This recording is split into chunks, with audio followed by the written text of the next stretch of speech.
doubleheader. Lugo versus Matsuzaka in Game 1, Smoltz versus Hansack in Game 2. First pitch for Game 1 is at 1:05 p.m. First pitch for Game 2 is at 7:05. You can see it all live on MLB.tv beginning at 1 p.m. Eastern.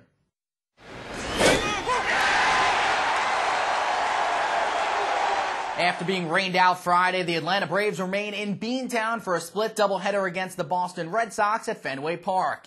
In Game 1, Anthony LaRue will face Daisuke Matsuzaka. First pitch for Game 1 will be at 1:05, and in Game 2, John Smoltz will face Boston rookie Devin Hansack. Game 2's first pitch is scheduled for 7:05 p.m. in Boston. The Atlanta Braves must be feeling anxious, losers of 4 of their last 5 games and coming off 2 straight losses to the lowly Nationals. The Braves are 2.5 games out of first in the NL East as they get set to face the best team in baseball before heading home to face the surging Mets. A tense time for Atlanta, surely. On the other side, the Red Sox are loving life. They've won 12 of 16 games this month and hold a 10-game lead in the AL East. But they did receive some bad news yesterday as Josh Beckett was placed on the 15-day DL with torn skin on his right middle finger.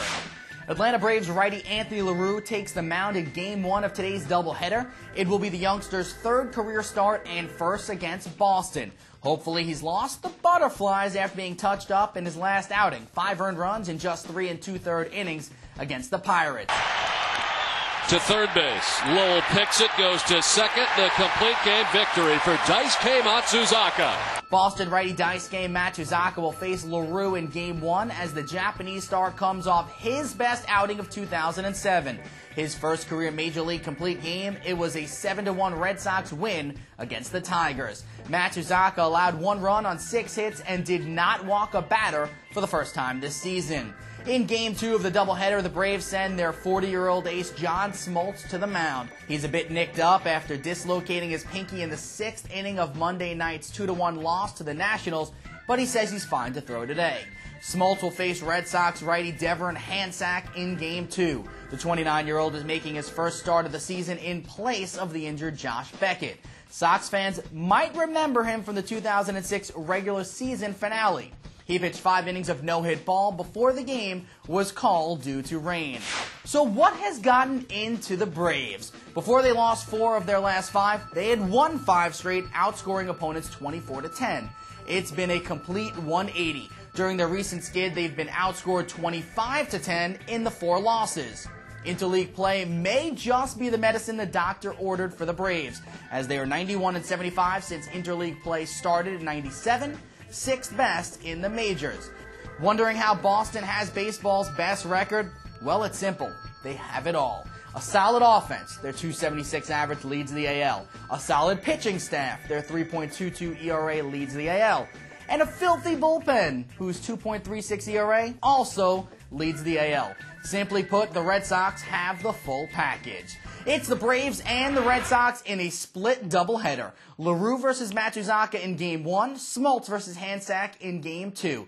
First pitch for Game 1 is at 1:05 p.m. First pitch for Game 2 is at 7:05. You can see it all live on MLB.tv beginning at 1 p.m. Eastern.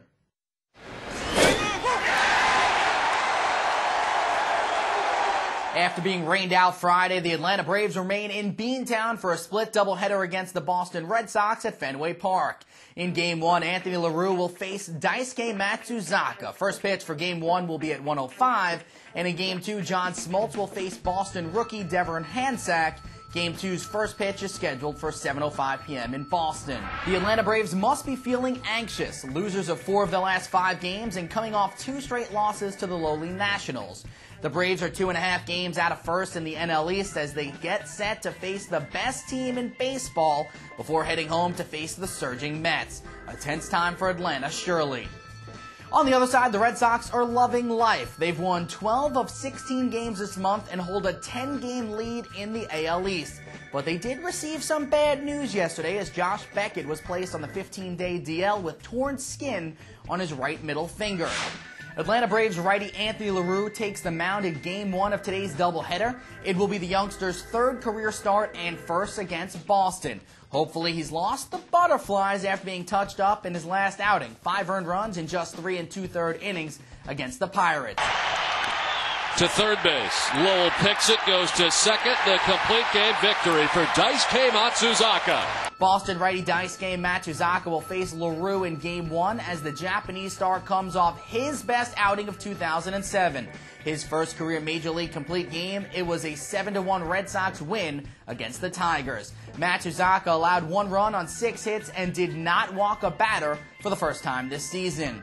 In Game 2 of the doubleheader, the Braves send their 40-year-old ace John Smoltz to the mound. He's a bit nicked up after dislocating his pinky in the 6th inning of Monday night's 2-1 loss to the Nationals, but he says he's fine to throw today. Smoltz will face Red Sox righty Devon Hansack in Game 2. The 29-year-old is making his first start of the season in place of the injured Josh Beckett. Sox fans might remember him from the 2006 regular season finale. He pitched 5 innings of no-hit ball before the game was called due to rain.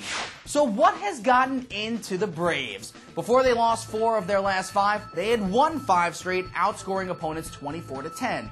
It's been a complete 180. During their recent skid, they've been outscored 25-10 in the 4 losses. Interleague play may just be the medicine the doctor ordered for the Braves, as they are 91-75 since interleague play started in '97. 6th best in the majors. Wondering how Boston has baseball's best record? Well, it's simple.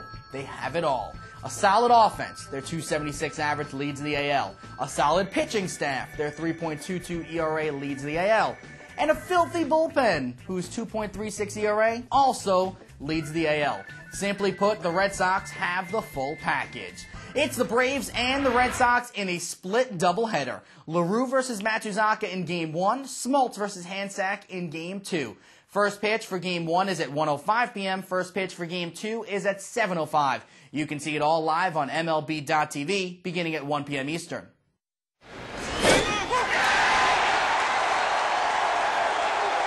After being rained out Friday, the Atlanta Braves remain in Beantown for a split doubleheader against the Boston Red Sox at Fenway Park. In Game 1, Anthony LaRue will face Daisuke Matsuzaka. First pitch for Game 1 will be at 1:05, and in Game 2, John Smoltz will face Boston rookie Devon Hansack. Game 2's first pitch is scheduled for 7:05 p.m. in Boston. The Atlanta Braves must be feeling anxious, losers of 4 of their last 5 games and coming off 2 straight losses to the lowly Nationals. The Braves are 2.5 games out of first in the NL East as they get set to face the best team in baseball before heading home to face the surging Mets. A tense time for Atlanta, surely. On the other side, the Red Sox are loving life. They've won 12 of 16 games this month and hold a 10-game lead in the AL East. But they did receive some bad news yesterday as Josh Beckett was placed on the 15-day DL with torn skin on his right middle finger. Atlanta Braves righty Anthony LaRue takes the mound in Game 1 of today's doubleheader. It will be the youngster's 3rd career start and first against Boston. Hopefully he's lost the butterflies after being touched up in his last outing. 5 earned runs in just 3 2/3 innings against the Pirates.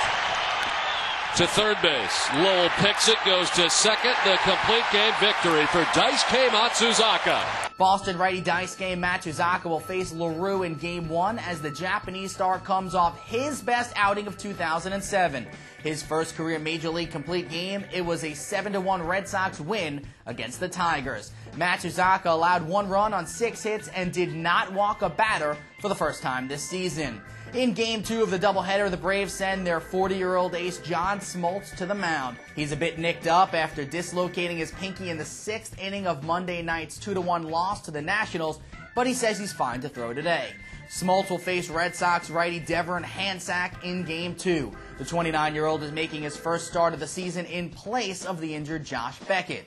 Sox fans might remember him from the 2006 regular season finale. He pitched 5 innings of no-hit ball before the game was called due to rain. So what has gotten into the Braves? Before they lost 4 of their last 5, they had won 5 straight, outscoring opponents 24-10. It's been a complete 180. During their recent skid, they've been outscored 25-10 in the 4 losses. Interleague play may just be the medicine the doctor ordered for the Braves, as they are 91-75 since interleague play started in '97. 6th best in the majors. Wondering how Boston has baseball's best record? Well, it's simple. They have it all. A solid offense, their .276 average leads the AL. A solid pitching staff, their 3.22 ERA leads the AL. and a filthy bullpen, whose 2.36 ERA also leads the AL. Simply put, the Red Sox have the full package. It's the Braves and the Red Sox in a split doubleheader. LaRue versus Matsuzaka in Game 1, Smoltz versus Hansack in Game 2. First pitch for Game 1 is at 1:05 p.m. First pitch for Game 2 is at 7:05. You can see it all live on MLB.tv beginning at 1 p.m. Eastern.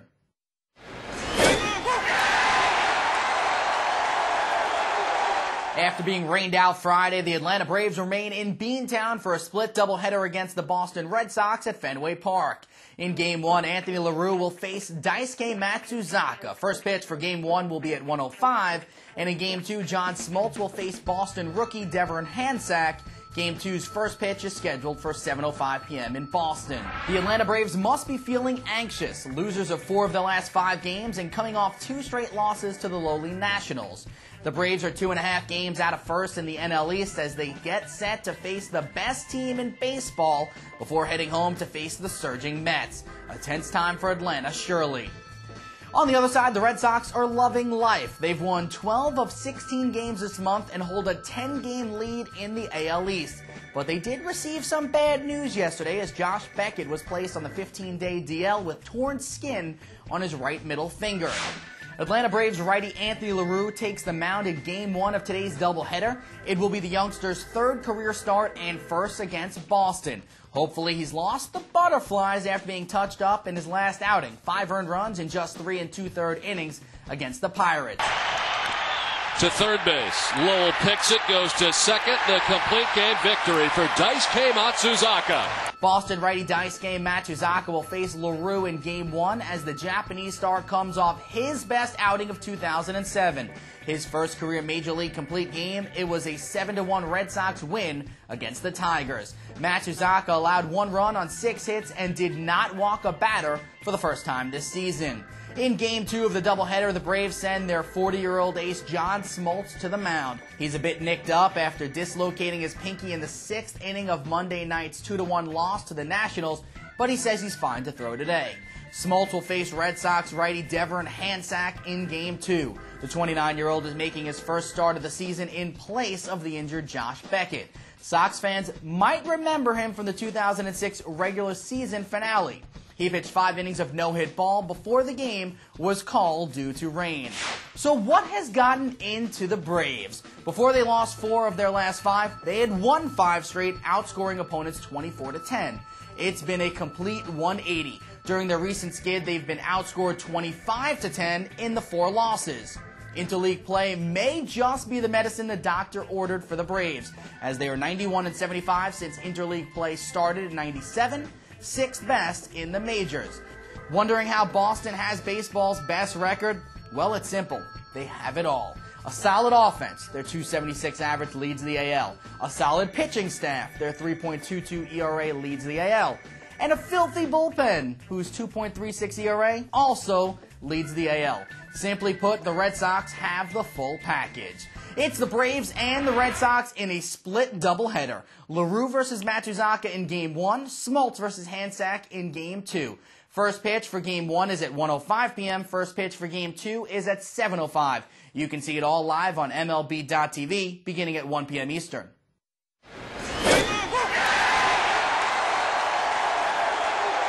After being rained out Friday, the Atlanta Braves remain in Beantown for a split doubleheader against the Boston Red Sox at Fenway Park. In Game 1, Anthony LaRue will face Daisuke Matsuzaka. First pitch for Game 1 will be at 1:05, and in Game 2, John Smoltz will face Boston rookie Devin Hansack. Game 2's first pitch is scheduled for 7:05 p.m. in Boston. The Atlanta Braves must be feeling anxious, losers of 4 of their last 5 games and coming off 2 straight losses to the lowly Nationals. The Braves are 2.5 games out of first in the NL East as they get set to face the best team in baseball before heading home to face the surging Mets. A tense time for Atlanta, surely. On the other side, the Red Sox are loving life. They've won 12 of 16 games this month and hold a 10-game lead in the AL East. But they did receive some bad news yesterday as Josh Beckett was placed on the 15-day DL with torn skin on his right middle finger. Atlanta Braves righty Anthony LaRue takes the mound in Game 1 of today's doubleheader. It will be the youngster's 3rd career start and first against Boston. Hopefully he's lost the butterflies after being touched up in his last outing. 5 earned runs in just 3 2/3 innings against the Pirates. To third base, Lowell picks it, goes to second. The complete game victory for Daisuke Matsuzaka. Boston righty Daisuke Matsuzaka will face Lowell in Game 1 as the Japanese star comes off his best outing of 2007. His first career Major League complete game, it was a 7-1 Red Sox win against the Tigers. Matsuzaka allowed 1 run on 6 hits and did not walk a batter for the first time this season. In Game 2 of the doubleheader, the Braves send their 40-year-old ace John Smoltz to the mound. He's a bit nicked up after dislocating his pinky in the 6th inning of Monday night's 2-1 loss to the Nationals, but he says he's fine to throw today. Smoltz will face Red Sox righty Devon Hansack in Game 2. The 29-year-old is making his first start of the season in place of the injured Josh Beckett. Sox fans might remember him from the 2006 regular season finale. He pitched 5 innings of no-hit ball before the game was called due to rain. So what has gotten into the Braves? Before they lost 4 of their last 5, they had won 5 straight, outscoring opponents 24-10. It's been a complete 180. During their recent skid, they've been outscored 25-10 in the 4 losses. Interleague play may just be the medicine the doctor ordered for the Braves, as they are 91-75 since interleague play started in '97. 6th best in the majors. Wondering how Boston has baseball's best record? Well, it's simple. They have it all. A solid offense, their .276 average leads the AL. A solid pitching staff, their 3.22 ERA leads the AL. And a filthy bullpen, whose 2.36 ERA also leads the AL. Simply put, the Red Sox have the full package. It's the Braves and the Red Sox in a split doubleheader. LaRue versus Matsuzaka in Game 1, Smoltz versus Hansack in Game 2. First pitch for Game 1 is at 1:05 p.m. First pitch for Game 2 is at 7:05. You can see it all live on MLB.tv beginning at 1 p.m. Eastern.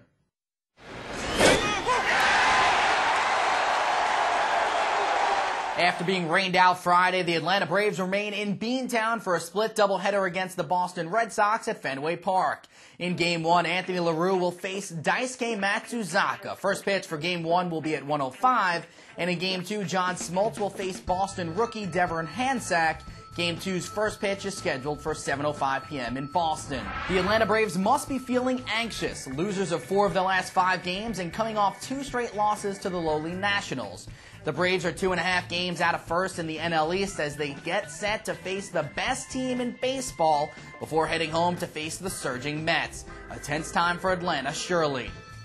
On the other side, the Red Sox are loving life. They've won 12 of 16 games this month and hold a 10-game lead in the AL East. But they did receive some bad news yesterday as Josh Beckett was placed on the 15-day DL with torn skin on his right middle finger. Atlanta Braves righty Anthony LaRue takes the mound in Game 1 of today's doubleheader. It will be the youngster's 3rd career start and first against Boston. Hopefully he's lost the butterflies after being touched up in his last outing. 5 earned runs in just 3 2/3 innings against the Pirates. To third base, Lowell picks it, goes to second. The complete game victory for Daisuke Matsuzaka. Boston righty Daisuke Matsuzaka will face LaRue in Game 1 as the Japanese star comes off his best outing of 2007. His first career Major League complete game, it was a 7-1 Red Sox win against the Tigers. Matsuzaka allowed 1 run on 6 hits and did not walk a batter for the first time this season. In Game 2 of the doubleheader, the Braves send their 40-year-old ace John Smoltz to the mound. He's a bit nicked up after dislocating his pinky in the 6th inning of Monday night's 2-1 loss to the Nationals, but he says he's fine to throw today. Smoltz will face Red Sox righty Devon Hansack in Game 2. The 29-year-old is making his first start of the season in place of the injured Josh Beckett. Sox fans might remember him from the 2006 regular season finale. He pitched 5 innings of no-hit ball before the game was called due to rain. So what has gotten into the Braves? Before they lost 4 of their last 5, they had won 5 straight, outscoring opponents 24-10. It's been a complete 180. During their recent skid, they've been outscored 25-10 in the 4 losses. Interleague play may just be the medicine the doctor ordered for the Braves, as they are 91-75 since interleague play started in '97. 6th best in the majors. Wondering how Boston has baseball's best record? Well, it's simple. They they have it all. A solid offense, their .276 average leads the AL. A solid pitching staff, their 3.22 ERA leads the AL. And a filthy bullpen, whose 2.36 ERA also leads the AL. Simply put, the Red Sox have the full package. It's the Braves and the Red Sox in a split doubleheader. LaRue versus Matsuzaka in Game 1, Smoltz versus Hansack in Game 2. First pitch for Game 1 is at 1:05 p.m. First pitch for Game 2 is at 7:05. You can see it all live on MLB.tv beginning at 1 p.m. Eastern.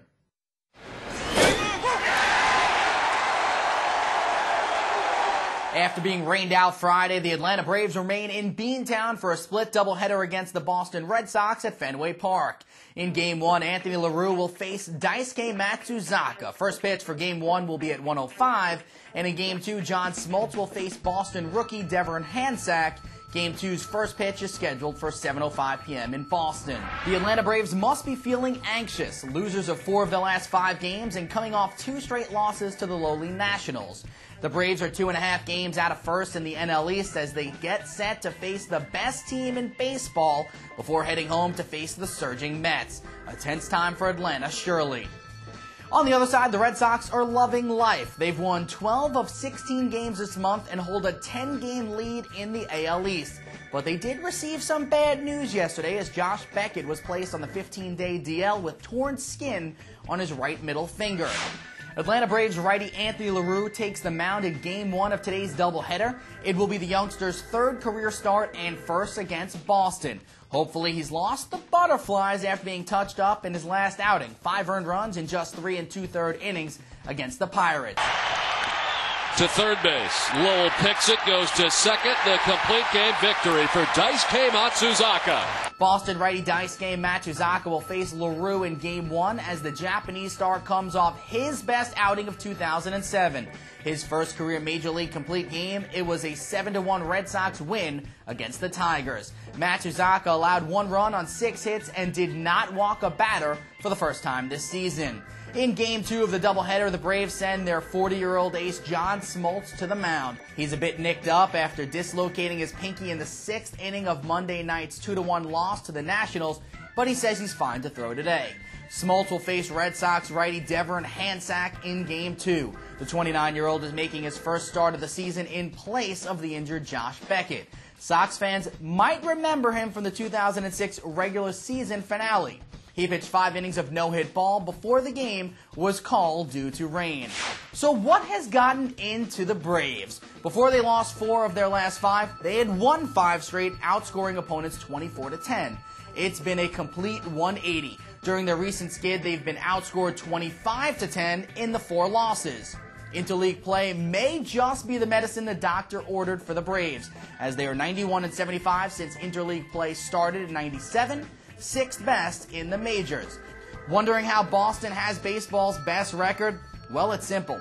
They have it all. A solid offense, their .276 average leads the AL. A solid pitching staff, their 3.22 ERA leads the AL. And a filthy bullpen, whose 2.36 ERA also leads the AL. Simply put, the Red Sox have the full package. It's the Braves and the Red Sox in a split doubleheader. LaRue versus Matsuzaka in Game 1, Smoltz versus Hansack in Game 2. First pitch for Game 1 is at 1:05 p.m. First pitch for Game 2 is at 7:05. You can see it all live on MLB.tv beginning at 1 p.m. Eastern.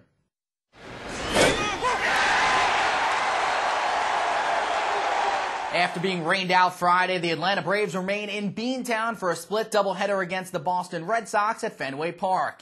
In Game 1, Anthony LaRue will face Daisuke Matsuzaka. First pitch for Game 1 will be at 1:05, and in Game 2, John Smoltz will face Boston rookie Devin Hansack.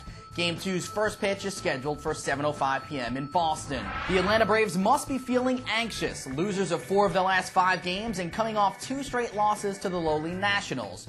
The Braves are 2.5 games out of first in the NL East as they get set to face the best team in baseball before heading home to face the surging Mets. A tense time for Atlanta, surely. On the other side, the Red Sox are loving life. They've won 12 of 16 games this month and hold a 10-game lead in the AL East. But they did receive some bad news yesterday as Josh Beckett was placed on the 15-day DL with torn skin on his right middle finger. Atlanta Braves righty Anthony LaRue takes the mound in Game 1 of today's doubleheader. It will be the youngster's third career start and first against Boston. Hopefully he's lost the butterflies after being touched up in his last outing. 5 earned runs in just 3 2/3 innings against the Pirates. To third base, Lowell picks it, goes to second. The complete game victory for Daisuke Matsuzaka. Boston righty Daisuke Matsuzaka will face LaRue in Game 1 as the Japanese star comes off his best outing of 2007. His first career Major League complete game, it was a 7-1 Red Sox win against the Tigers. Matsuzaka allowed 1 run on 6 hits and did not walk a batter for the first time this season. In Game 2 of the doubleheader, the Braves send their 40-year-old ace John Smoltz to the mound. He's a bit nicked up after dislocating his pinky in the 6th inning of Monday night's 2-1 loss to the Nationals, but he says he's fine to throw today. Smoltz will face Red Sox righty Devon Hansack in Game 2. The 29-year-old is making his first start of the season in place of the injured Josh Beckett. Sox fans might remember him from the 2006 regular season finale. He pitched 5 innings of no-hit ball before the game was called due to rain. So what has gotten into the Braves? Before they lost 4 of their last 5, they had won 5 straight, outscoring opponents 24-10. It's been a complete 180. During their recent skid, they've been outscored 25-10 in the 4 losses. Interleague play may just be the medicine the doctor ordered for the Braves, as they are 91-75 since interleague play started in '97. 6th best in the majors. Wondering how Boston has baseball's best record? Well, it's simple. They have it all. A solid offense, their .276 average leads the AL. A solid pitching staff, their 3.22 ERA leads the AL. And a filthy bullpen, whose 2.36 ERA also leads the AL. Simply put, the Red Sox have the full package. It's the Braves and the Red Sox in a split doubleheader. LaRue versus Matsuzaka in Game 1, Smoltz versus Hansack in Game 2. First pitch for Game 1 is at 1:05 p.m. First pitch for Game 2 is at 7:05. You can see it all live on MLB.tv beginning at 1 p.m. Eastern.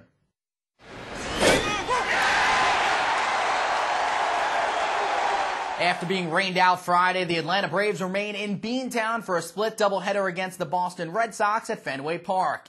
In Game 1, Anthony LaRue will face Daisuke Matsuzaka. First pitch for Game 1 will be at 1:05, and in Game 2, John Smoltz will face Boston rookie Devon Hansack. Game 2's first pitch is scheduled for 7:05 p.m. in Boston. The Atlanta Braves must be feeling anxious, losers of 4 of their last 5 games and coming off 2 straight losses to the lowly Nationals. The Braves are 2.5 games out of first in the NL East as they get set to face the best team in baseball before heading home to face the surging Mets. A tense time for Atlanta, surely. On the other side, the Red Sox are loving life. They've won 12 of 16 games this month and hold a 10-game lead in the AL East. But they did receive some bad news yesterday as Josh Beckett was placed on the 15-day DL with torn skin on his right middle finger. Atlanta Braves righty Anthony LaRue takes the mound in Game 1 of today's doubleheader. It will be the youngster's third career start and first against Boston. Hopefully he's lost the butterflies after being touched up in his last outing. 5 earned runs in just 3 2/3 innings against the Pirates. To third base, Lowell picks it, goes to second. The complete game victory for Daisuke Matsuzaka. Boston righty Daisuke Matsuzaka will face LaRue in Game 1 as the Japanese star comes off his best outing of 2007. His first career Major League complete game, it was a 7-1 Red Sox win against the Tigers. Matsuzaka allowed 1 run on 6 hits and did not walk a batter for the first time this season. In Game 2 of the doubleheader, the Braves send their 40-year-old ace John Smoltz to the mound. He's a bit nicked up after dislocating his pinky in the 6th inning of Monday night's 2-1 loss to the Nationals, but he says he's fine to throw today. Smoltz will face Red Sox righty Devon Hansack in Game 2. The 29-year-old is making his first start of the season in place of the injured Josh Beckett. Sox fans might remember him from the 2006 regular season finale. Ladies and gentlemen, boys and girls, welcome to Fenway Park.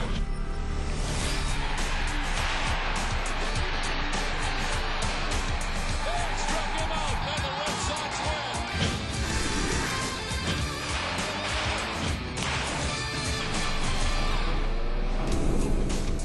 Welcome to damp Fenway Park for the first of two today between the Atlanta Braves and the Boston Red Sox. Hi again, everybody. I'm Don Orsillo. Welcome to Red Sox Baseball. Well, the Red Sox hoping to play two games today against the Atlanta Braves. Last year, the Red Sox swept the Braves in a series in Atlanta June 16th through the 18th. And the Red Sox were outstanding last year at interleague play. We take a look at some of the great numbers for Boston. They won 16 of 18 interleague games. The Red Sox record matched the all-time interleague wins mark, tied with Oakland in 2002 and Minnesota last year. The Red Sox now with 10 straight home interleague wins, and David Ortiz leading the charge. As we welcome in Jerry Remy. Jerry, we've certainly talked about a lot of firsts for Daisuke Matsuzaka, but his first interleague play. Yeah, the first time he's seeing the Atlanta Braves, and of course the first time they get a chance to see Daisuke. And, you know, he's really coming off two very strong performances. The only two runs he's allowed in the last two outings has been by the home run. And, of course, Daisuke has done a great job going that complete game last time out against the Tigers. And in that game, he got a lot of ground ball outs. He used his cut fastball very well. That's a cutter there for a strikeout. Of course, Daisuke with the high fastball for another strikeout against Maglia Ordonez. I mean, he was just on target in that game with all of his pitches. And the big thing for Daisuke, no walks in that ball game against Detroit. So he didn't get himself in trouble with the base on ball as he has done so a few times in the past. So he looked much more comfortable out on the mound last time. Now, for Daisuke coming into today's ball game, you know, I think the one thing we can expect is him to get better, Don, because I don't really think to this point of the season that his changeup has been consistently good for him. And, boy, when you look at his changeup, it's a great changeup. But remember last time out, he left a couple of them up in the zone and didn't throw many after that. Once he incorporates that pitch with all the other pitches that he can throw for strikes, sky's the limit for Daisuke. Red Sox and Braves, game 1 of 2, coming your way next right here on NESN.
West Airlines, your New England Subaru dealers, Foxwoods Resort Casino, your Lincoln Mercury dealers, Killian's, Rico, and by your New England Toyota dealers.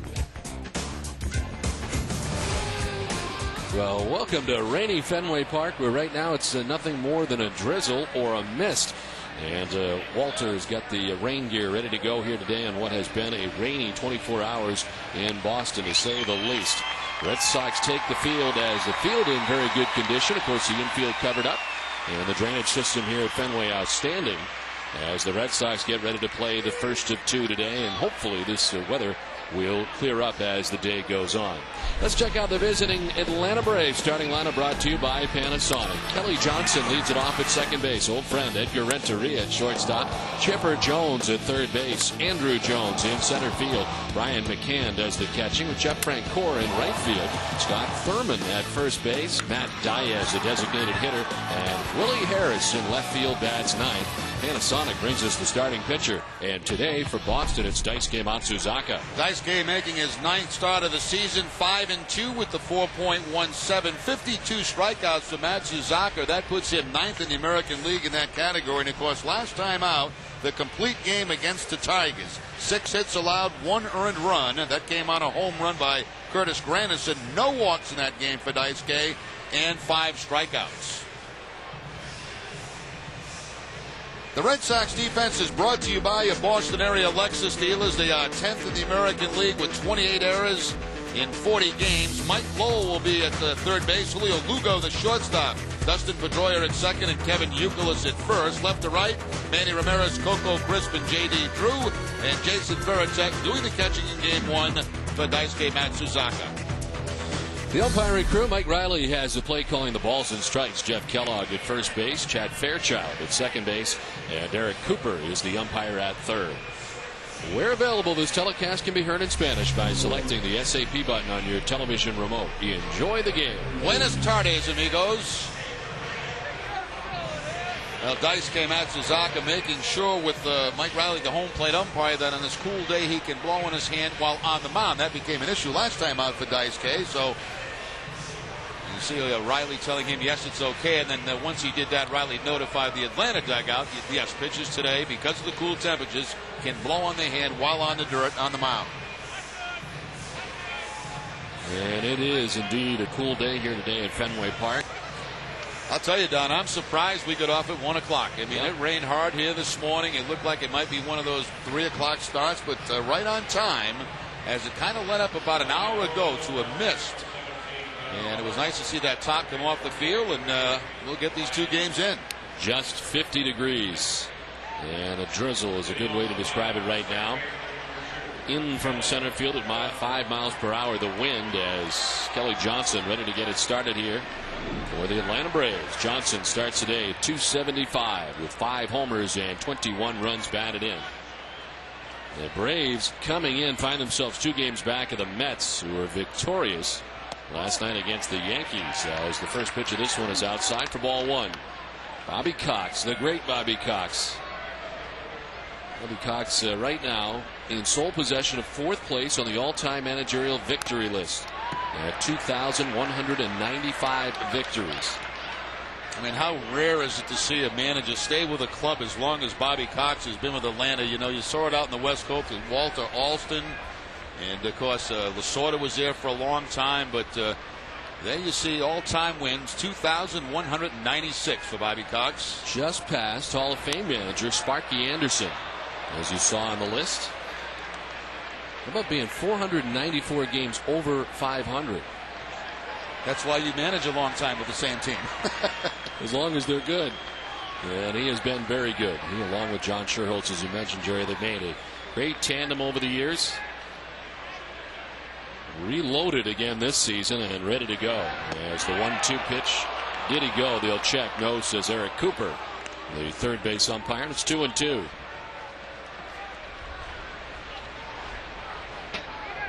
Red Sox sweeping all 3 games against the Braves last year, 16th through the 18th at Turner Field in Atlanta.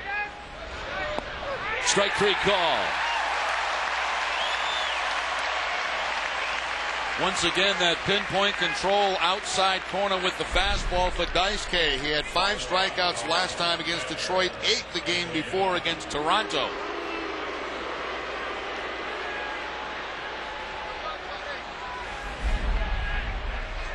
Well, if you look back over the course of Edgar Renteria's career, he's had one kind of subpar year. Yep. And that year was right here in Boston. And that was a shame. And really, it was not that bad of a year. Defensively, yes, he struggled big time here at Fenway Park and as a member of the Red Sox, but offensively, pretty good numbers. It was kind of a blip on the radar screen for him, wasn't it? One he would like to forget, most likely, but he is back to being very good. At .331, 6 homers, 23 runs batted in. He is 7th in the American League in batting average to begin the day. To left field and in for a base hit. A 1-out single for Edgar Renteria.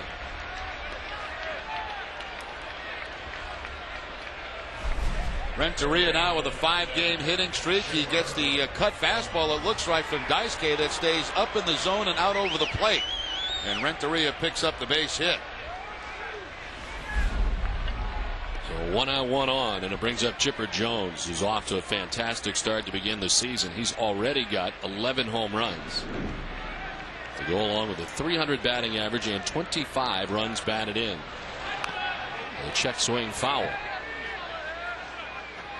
And his number is almost identical, hitting right-handed and left-handed. 297 from the left side, 303 right-handed, 5 home runs left-handed, 6 home runs right-handed. After a few years in the outfield, back now and secure at third base. As the pitch outside evens the count at 1-1.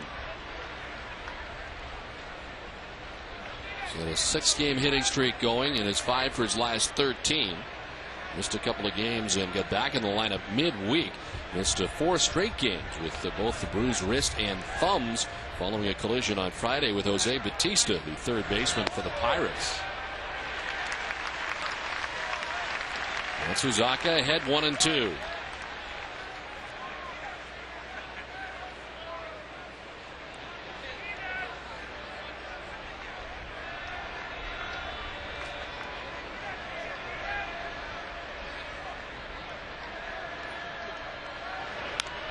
Hopped up, back at third. Lowell chasing towards the seats, gets there and makes the grab.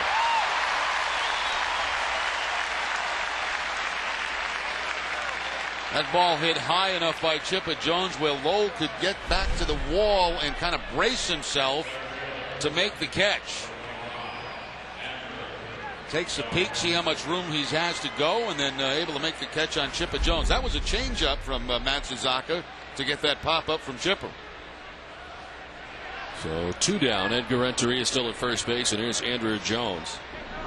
He's had game-winning RBIs in 3 of his last 6 Braves wins. 6 homers, 30 runs batted in. On the ground to third. Lowell at deep third will go to second for the force-off that concludes the top of the first. Braves get nothing. The Red Sox coming up.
Braves don't score. Red Sox coming up. Their lineup is brought to you by New England Dodge Dealers. Julio Lugo leads it off for the Red Sox. Kevin Youkilis at first base. David Ortiz, a designated hitter. Manny Ramirez at left field. J.D. Drew in right field. Mike Lowell at third base. Jason Varitek doing the catching. Coco Crisp out at center, bats 8th. And Dustin Pedroia bats 9th at second base. The starting pitcher is brought to you by Panasonic. And in game 1, it's Anthony LaRue. Anthony LaRue, called up from Richmond, has made 2 starts. 1-0 decision against San Diego. Last time a tough game against Pittsburgh at Pittsburgh. Only 3 2/3, 7 hits allowed, and 5 earned runs. He threw 74 pitches in that ball game. And has never faced the Red Sox. He appeared in 1 game last year for the Braves, 7 in 2005.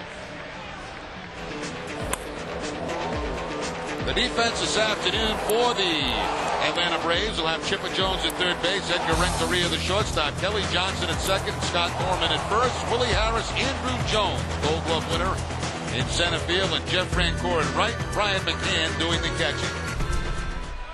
Julio Lugo leading it off in the bottom of the first inning as he faces Anthony LaRue. Third start for LaRue.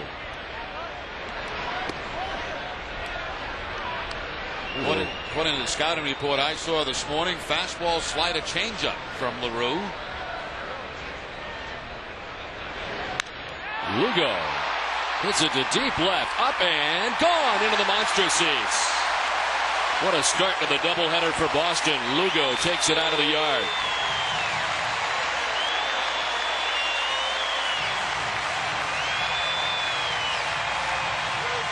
Well, Lugo gets a hanging slider from LaRue and puts it up in the monster seats for his third home run of the season. That's a breaking ball that just stayed flat, about belt high, and right out over the plate. That's the third home run LaRue has given up now in 3 starts. And the third home run of the season for Julio Lugo. Kevin Youkilis takes ball 1 from LaRue. Lugo, coming into the game, had been 0 for his last 8 over the last 2 games. And a nice start to this game. Right field, Francoeur makes the catch for the first out here in the bottom of the first inning.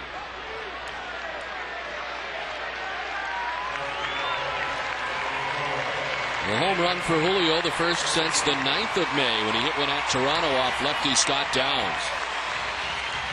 So 33 at bats in between home runs for the Red Sox shortstop. 1 away, bases empty for David Ortiz. 306, 9 homers, and 33 runs batted in.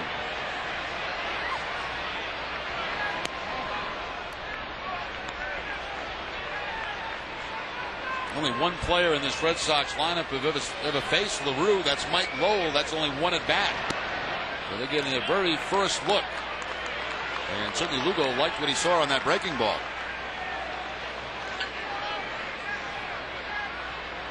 All 9 of Big Papi's home runs off right-handed pitchers. As he swings at the 2-0, it's 2-1. A pretty nice little sinking fastball that time on the 2-0 count.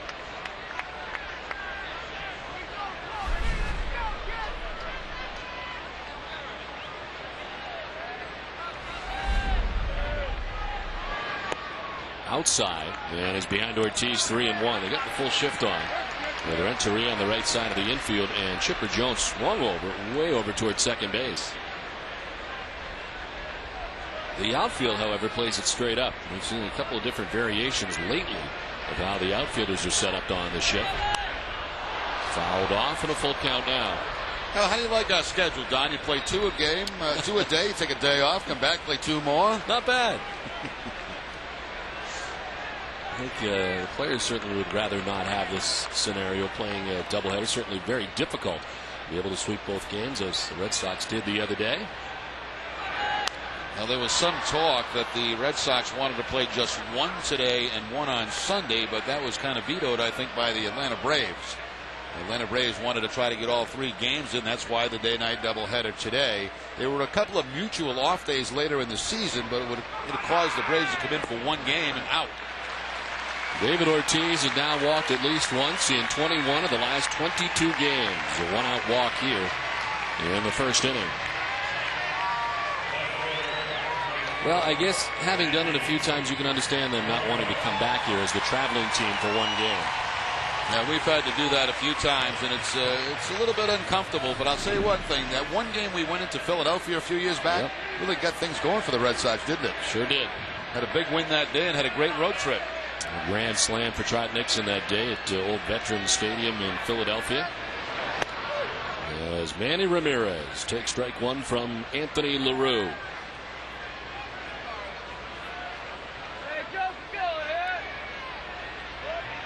And he's hit safely in 14 of the last 16 games, and hitting at a .328 clip over the last 16 games. Rifles it foul off to the right, and it's 0-2 to Ramirez. Had the Red Sox played last night, it was going to be a day off for Manny Ramirez after playing both ends of the day-night and DHing in the second game while Ortiz was ill.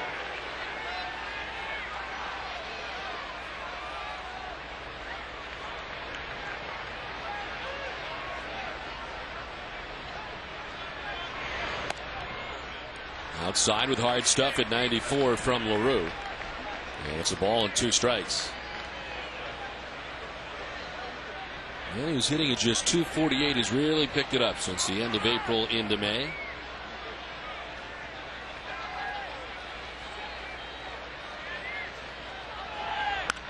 Line to left into the corner. Ortiz headed for third, maybe more. Willie Harris going over to dig it out. Ortiz will stop at third on the double by Manny Ramirez. Now that's more like a Manny Ramirez swing. We've seen him take a lot of fastballs inside for strike 3, but he's ready for this one. Fastball down and in, gets the barrel of the bat out. Good balance for Ramirez. You know, we have not seen him yet, Don, this season put 5, 6, 7 good at bats together, you know, in a row. And maybe it's time for that for Manny. That was a great at bat right there. Roger McDowell, the pitching coach, out on the mound to talk to LaRue. Running into trouble here in the first inning. Still just 1 out in this Boston first inning. It's Roger McDowell, the pitching coach here now. A spot that was taken up for so long and so well by Leo Mazzoni over the years, who now calls the Baltimore Orioles his team alongside Sam Perlazzo.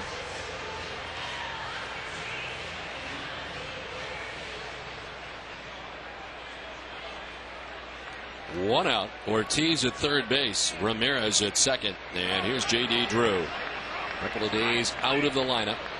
Missing the doubleheader due to the lower back contusion that he suffered while crashing into the right field wall on Brandon Inge's home run last Tuesday. One-time member of the Atlanta Braves.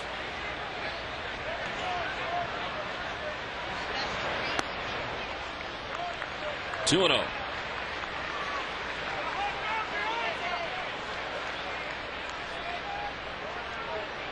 One season for Drew, 2004 with Atlanta. Hit at 305.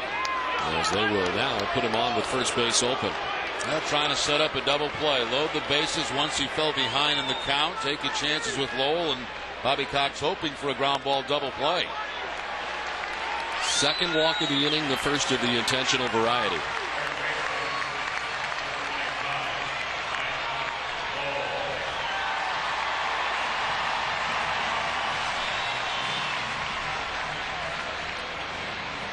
There is already action in the Braves bullpen. Villarreal.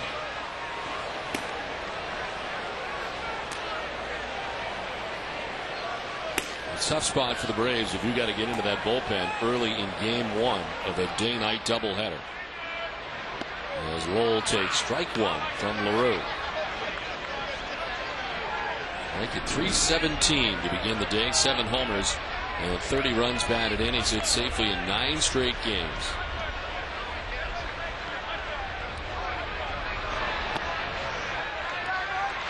The key matchup is brought to you by Killian's.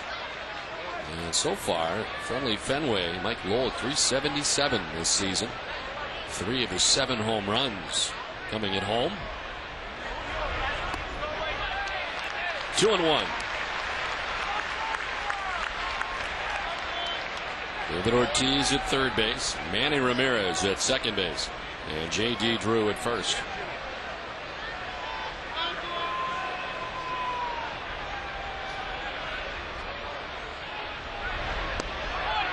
3-1, and no place to put him.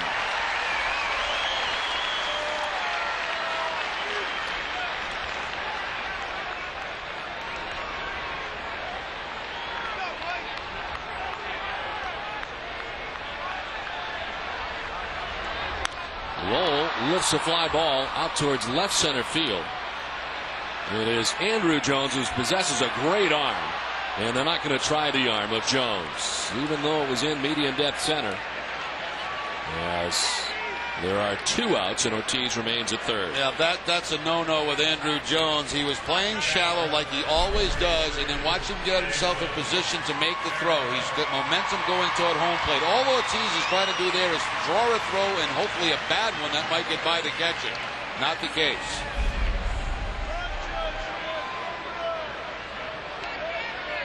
And one of the more interesting stories for the Braves will be whether or not we see Andrew in a Braves uniform beyond this season. Jason Varitek at .282, 3 homers, and 16 runs batted in, stands in.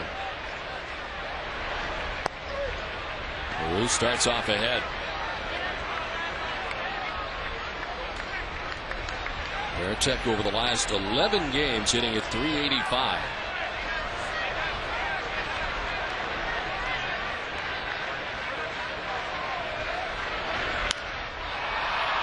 To left field. Over is Willie Harris. And LaRue does a nice job just giving up the 1 run. The home run for Julio Lugo as the Red Sox on top 1-0.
Sports Weekend with Sports Desk Lights Out presented by FW Webb. Catherine will have a recap of the day in sports with highlights, analysis, and discussion beginning tomorrow every Sunday at 11:25 in high definition.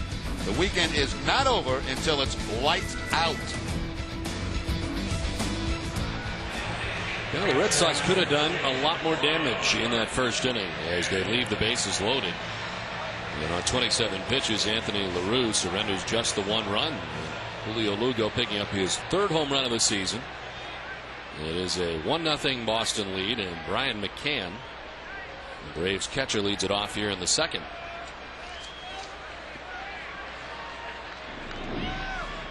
McCann at .277 with 3 homers and 19 runs batted in.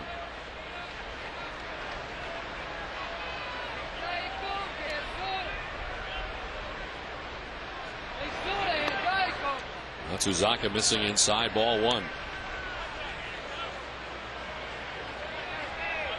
Well, McCann during spring training agreeing to a 6-year $26.8 million contract with a club option through 2013. So he's going to be a member of the Braves for a long time. They also have options on 2013 to the tune of a $12 million option. See if they pick that up, but that'll be a long time from now. Back through the middle as Lugo back a second, grabs and throws. McCann's gone for out number 1. Let's check in for the first time today with Tina Cervasio. Don, ever since Matsuzaka's major league debut, a big topic in the clubhouse has been his off-day routines as he switches them up week to week, and he continues to make this transition from Japanese baseball, but the manager thinks he is much more comfortable now. And he went through a bump in the road there for a couple starts, you know, and doesn't mean he's not a good pitcher. He just struggled a little bit, which all guys can do. But like good professionals, he bounced back and kind of came back with a vengeance, and hopefully we'll see that same guy again today. And he didn't have all of his pitches in that. And he did come back with a vengeance in his last outing, and maybe it had to do with his routines. Matsuzaka was lifting, now he's not lifting as much. He was running on the treadmill, thought maybe it was taking away from his leg strength, so now he's running outside. And now his bullpen days have changed. Whatever he's doing now, he's settled into it, and it's been a little bit of trial and error for Matsuzaka to get to this point. Thanks, Tina. Well, Jerry, I guess you're trying to find as much comfort for this guy as you possibly can from his living conditions and everything else, because everything is going to be uncomfortable for him as the year goes on. As Varitek with a snap throw that gets by Youkilis and is nicely backed up by Pedroia. No advance for Jeff Francoeur. But I guess you try to leave some stuff up to him to grab some comfort, figure out what works for him, and perhaps that's what they're doing now. Yeah, I think that's what they've done with him. And, we saw between games 2 days ago of the day-night doubleheader, he was playing long catch in the outfield. I mean, real long catch. So, hey, whatever he's doing, keep doing it. Scott Thorman, broken bat grounder that Youkilis tries to start the double play on. Return throw. Daisuke will leap, apply the tag. Nifty play turned in by Daisuke. The double play ends the inning. Red Sox on top 1-0.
And you have a chance to witness this historic occasion from the Green Monster seats. The Red Sox Foundation is auctioning off Green Monster ticket packages for Saturday, June 16th game that include your chance to watch batting practice from the Monster seats, complimentary food and beverage, and much more. To enter for your chance to win the benefit the Red Sox Foundation, visit redsox.com and click the Foundation ticket auction link.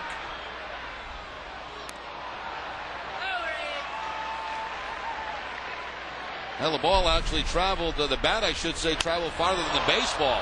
Matsuzaka getting over to cover first base. The 3-6-1, he had time to catch the ball and wait for Thorman to get to first base to get that double play. The ball and a strike now to Coco Crisp, who leads it off in the home half of the second inning. Crisp, Pedroia, and Lugo as Coco starts the day. 233, no homers, and 10 runs batted in. On the ground and in the right field, a base hit. Second straight inning, the Red Sox have had a lead runner on. That's 5 straight games now for Coco Crisp. Looked like a changeup that time from LaRue, and Coco does a good job staying back, pulls it, and pulls it hard by Kelly Johnson.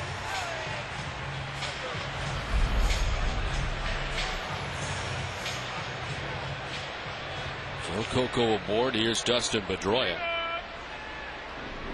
253, a home run, and 7 runs batted in. Trying to butts it hard at Thorman, who throws to second, and Renteria kept the foot on the bag as he had to make the dive to the third base side of second to reel that in to get the lead runner. Yeah, Pedroia there wasn't sacrificing. He was bunting for a base hit, trying to push the ball towards second base, but it goes right at Thorman, and he gets that lead man. The throw's a little bit off target, but a nice play by Renteria to get the force out at second base. That was not a sacrifice attempt. That was a push bunt, trying to get a base hit towards second base. So 1 out, 1 on. Back up top for Lugo, who homered his first time up. 8th career leadoff home run for Lugo, who takes ball 1 from LaRue.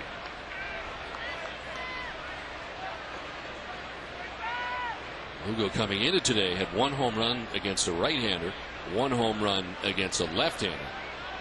That adds his 2nd home run of the year off a righty. And ahead 2-0. Well,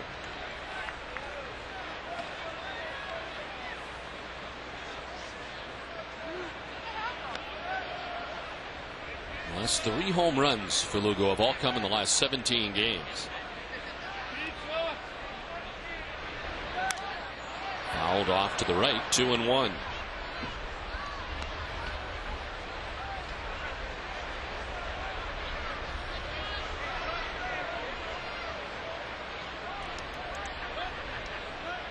Lugo has had some pretty good power over the course of his career. Not a terribly large man, but had 12 home runs last year for Tampa Bay.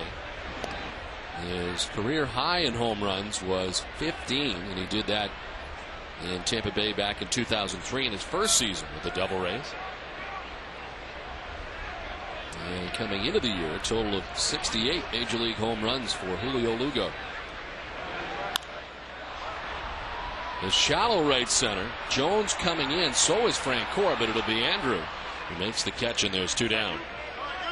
For the top 9 countdown of all things Sox from the past week, don't miss Granite City Electric Ultimate Red Sox Show with Hazel May. This week's countdown features the Mother's Day Miracle, a look at the Sox outfield of the future at Matsuzaka's first complete game in the majors. Don't miss the Granite City Electric Ultimate Red Sox Show tomorrow and every Sunday at 12:30, right before our pregame coverage begins. 2 down, Pedroia at first base. Here's Kevin Youkilis. Flied out to right field first time up. Riding a career high 11-game hitting streak coming into today's action. 447 over the 11-gamer for Youkilis.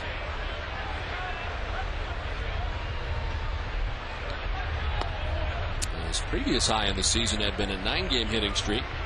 April 23rd through May 3rd when he hit 371. You know, if Pedroia was a base stealer, you'd want him to go here with the 2 outs. If he gets a second, he's in scoring position. If he's thrown out, you got Youkilis hitting in front of Ortiz to start next inning. But of course, Dustin, not really a base stealer, does not have one on the season.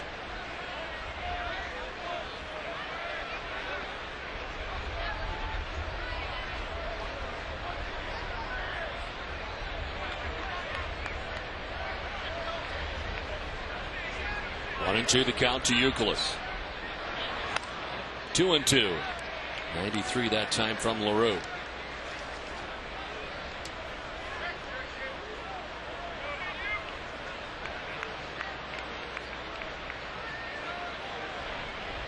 Last year the Braves had their 3rd straight losing record against the American Leagues. They were 5-10 last year in interleague play. They were highly successful in the first 7 years. And now the last 3 years in a row under 500 in interleague play. But the National League as a whole really was roughed up last year against the American League. And the Red Sox certainly a fantastic year last year, as we highlighted off the top. 16-2 in postseason play. To center field, struck well. Andrew Jones headed back, looking up, and that is gone. Kevin Youkilis with a 2-run shot, 5th home run of the year. Red Sox lead it 3-0.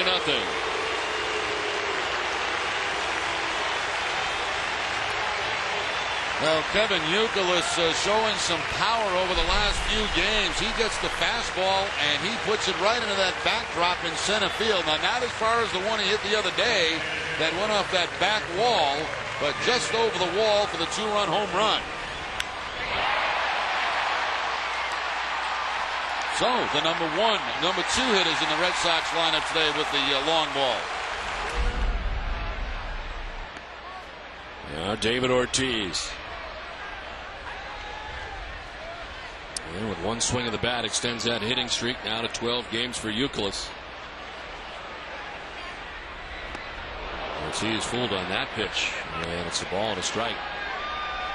I'm just watching LaRue, and it's the first time I've seen him. His changeup looks to be his best pitch. Certainly had Ortiz off balance that time.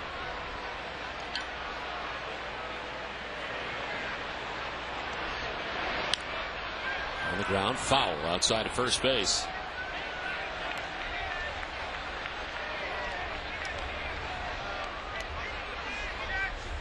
He gave up a solo home run in the first inning, a 2-run shot in the second inning after he wriggled out of a bases loaded 2-out situation in the first. In on the hands, fisted out towards shallow left center. This will fall. Andrew Jones cuts it off, but it's a 2-out single for David Ortiz.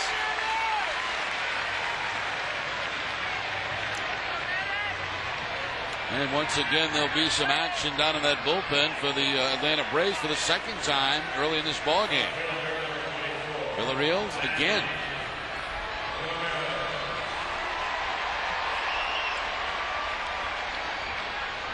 And again, Roger McDowell, the pitching coach, coming out. Second time in as many innings. Well, the Atlanta Braves coming in at 25-16. They are in second place to begin the day in the National League East. 2 games off the pace behind the Mets. And again, the Mets will play the Yankees later this afternoon in late day baseball from Shea Stadium. Now this Sunday, Nessa presents the Mother's Day Miracle, trailing 5-0, entering the bottom of the ninth. What the Red Sox did next will be remembered as one of the most dramatic regular season wins in history. Join us tomorrow at 6, immediately following Red Sox post-game coverage for a complete half-hour replay of that memorable ninth inning and relive the Mother's Day Miracle on Nesson.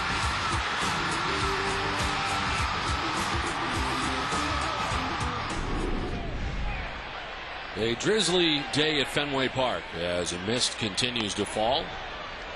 And the Red Sox off to the fast start today on top 3-0. And he doubled in the first inning.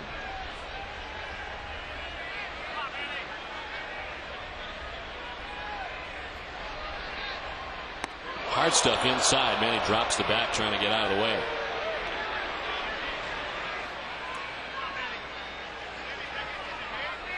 Please don't hit me, and please don't hit the bat.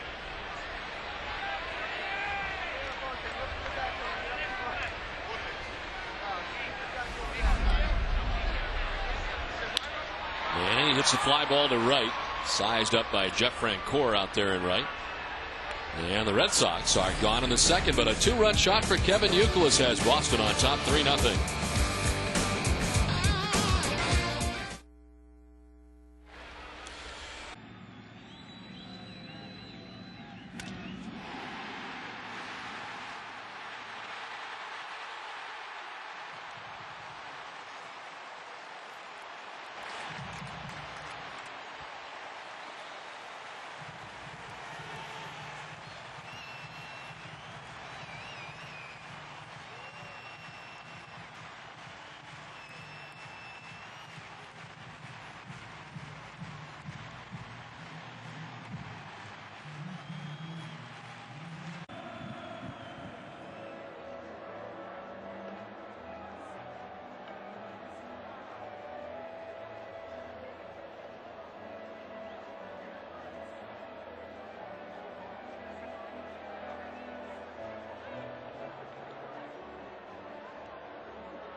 Brought to you by New England Jeep Dealers. Olympia Sports, the official sporting goods retailer of the New England Sports Network. And by Dunkin' Donuts. Kevin Youkilis has put the Red Sox on top 3-0 with his 5th home run of the year, a 2-run shot. Matt Diaz to lead it off here for Atlanta in the top half of the 3rd inning. Diaz, Harris, and Kelly Johnson to be expected in the inning.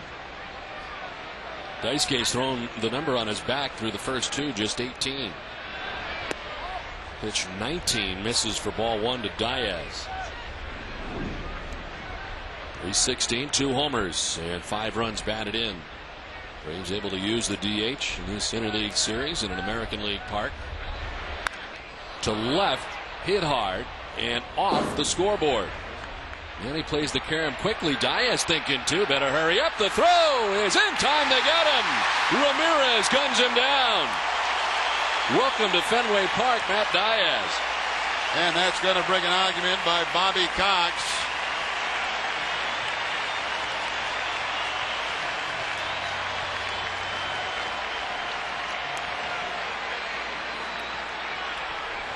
Bobby occasionally gets thrown out of games. Now, Bobby's not afraid to discuss issues with umpires.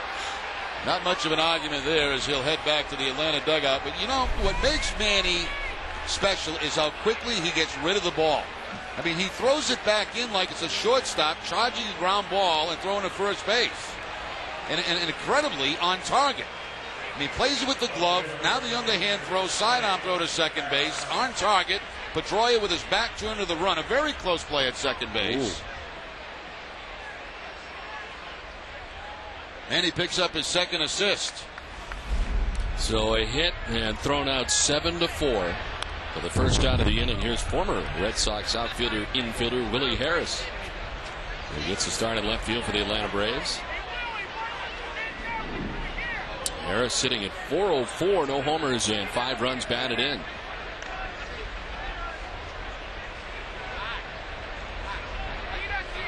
Willie Harris in 47 games for the Red Sox last year hit at just 156. No home runs and 1 RBI. Spending 60 games as a member of the Pawtucket Red Sox last season. Signed by the Braves as a minor league free agent this past offseason.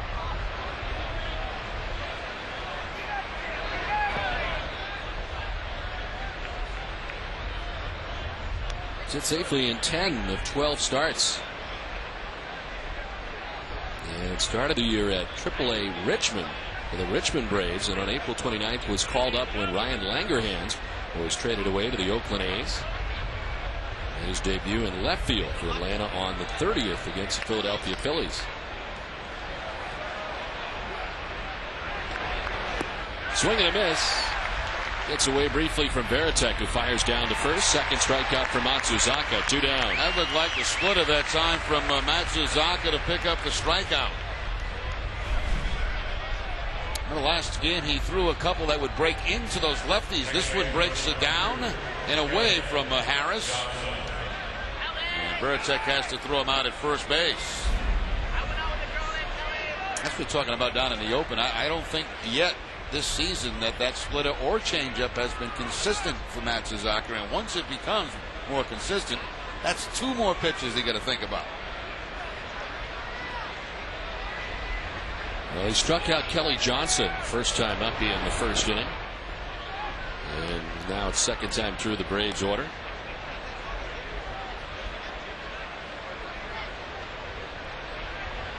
Johnson tied for 5th in the National League with 31 runs scored.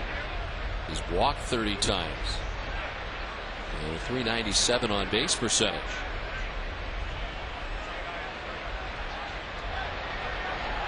And he's pretty adept at getting on. He's reached base safely via hit or a walk 35 of his 37 starts.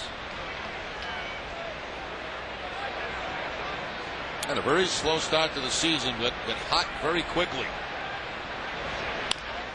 Right side at Youkilis. He'll take it himself. And gone are the Braves in the 3rd. 2.5 done. It's 3-0 Red Sox.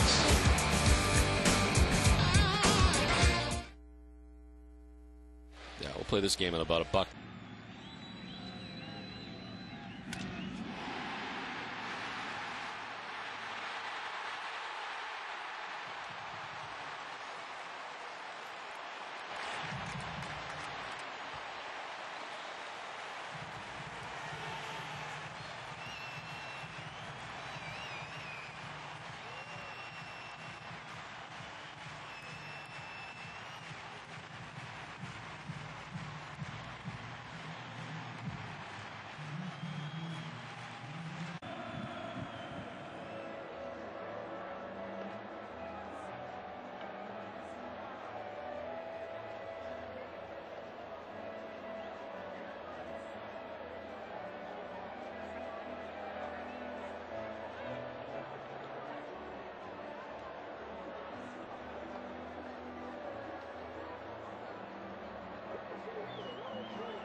Basio, this Monday night, they prepare you for the week ahead, including the big 3-game series in the Bronx between the Red Sox and the Yankees. Get all the news 90 minutes before game time every Monday night.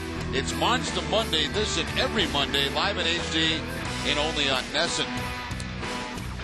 Well, the Red Sox on top 3-0 already. A pitching change for the Braves. This call to bullpen is brought to you by your local Ford store. Every journey begins with a bold move. Start your journey today by visiting your local Ford store. It's Oscar Villarreal. 14th appearance, all of those out of the bullpen. A 1-0 record. 22 strikeouts in 19 innings. A 293 batting average against.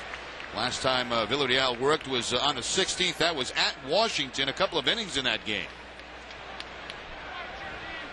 Well, he takes over for the starter for the Braves today and lasts only 2 innings. Clutched for 5 hits, 3 runs, 2 home runs.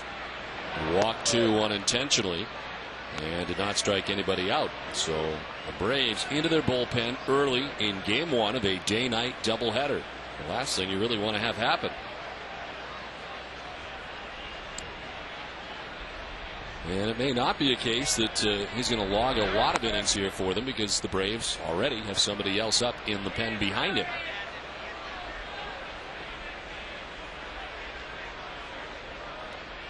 J.D. Drew intentionally walked his first time up.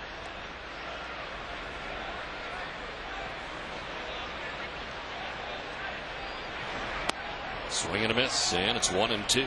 That might be Redmond down there in the bullpen, is it? It is. It is. He's a starting pitcher. And of course, he would need a longer time to loosen up. So maybe just an inning for Villarreal and then going back to a starting pitcher in Redmond.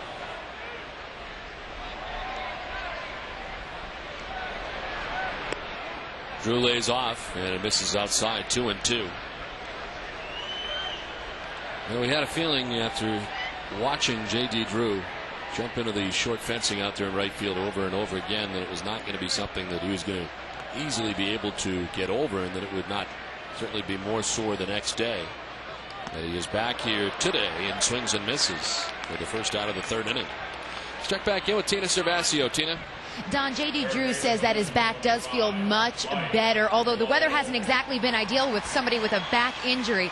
Now, he says that he was very grateful for the extra day's rest yesterday, but he can't escape the replay of him crashing into the right field wall. Like I said yesterday, you guys cover a lot of stuff really well around here. You turn the TV on and you're liable to see it 20 times a day it happens. So, you know, I knew the situation at hand, and I knew I was about to hit the wall. I just didn't realize it was going to be quite as violent as it was. Drew says half his body hit the padding, and then a steel beam on the top of the wall is what got him as he arched over the wall. Now, since then, it's been a good combination of rest, stretching, a hot pack before and after workouts, and trying to get the image of himself crashing just out of his head so he can get back out there and go full bore back to that wall if another fly ball comes his way. I'd like to thank J.D. for noticing our fine coverage on NESN. Well, it is padded some of the way, but that's pretty hard on top. I wonder if they make a change there in the future, now that sometimes it takes something like that to really make a change that probably they were unaware of, the top part of that wall. Now, it's kind of it's a strange height, you know, and you've seen over the years many guys make catches and go tumbling over the wall. I mean, it is sort of designed to hurt your back at that size. As the pitch is down low. 2-2. Mike Lowell flied out to center field first time up. He's 0 for 1.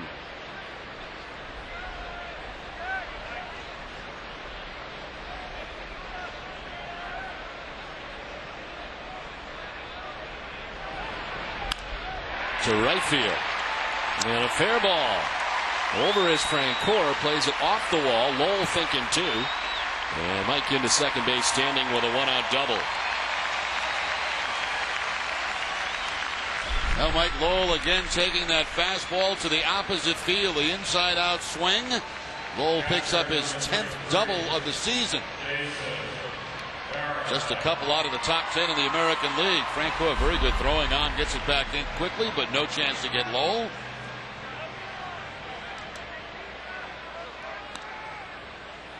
So 1 away. Lowell in scoring position at second base, and here's Jason Varitek, who flied out to left field first time up.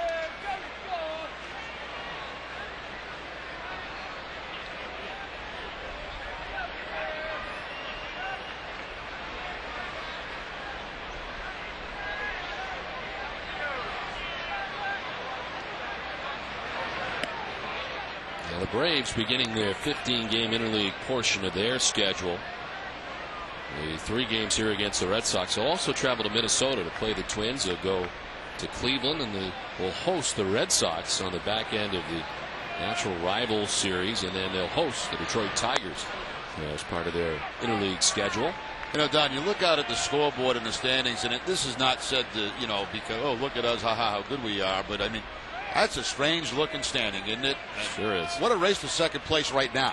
And, of course, there's a lot of baseball left to be played, but that is incredible. First time since 1995 the Yankees have been 10 games out. And that includes the entire Joe Torre era. So strange for the Yankees, but even more so for Joe Torre, who became manager of the Yankees in 1996. Now they had Roger Clemens make his first start last night in Tampa. Things went fairly well for him. But 4 teams, 10, 10, 10.5, and 10.5. 4-inning effort last night for the Rocket. Did give up a home run.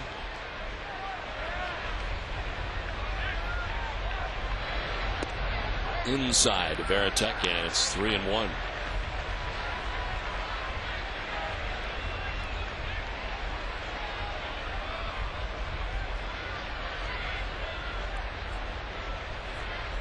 Just kind of a haze here now as the drizzle is still falling lightly. Can't really see the tops of John Hancock or the Prue from where we sit. Ball 4, Veritek down to first base. 1-out walk. The Boston Marriott Copley Place, the official hotel of the Boston Red Sox, has the perfect Boston weekend getaway. It's the Grand Slam baseball package that includes 2 tickets to a Red Sox game, 2 nights accommodations, and breakfast for 2. For reservations and information, call the Grand Slam hotline at 617-937-5600. Is this what you would refer to as one of those Chamber of Commerce days? It's been a Chamber of Commerce week, Don. With the exception early in the week, we had some summer weather. But it's been dank since then. Chris with a swing and a miss. As Coco singled to right in his first time up. I guess next week's supposed to be beautiful, and of course we won't be here. We'll be in New York and in Texas. As part of the next road trip for the Red Sox, they will wrap up here tomorrow afternoon. Their second longest homestand of the season, a 10-gamer coming to an end tomorrow.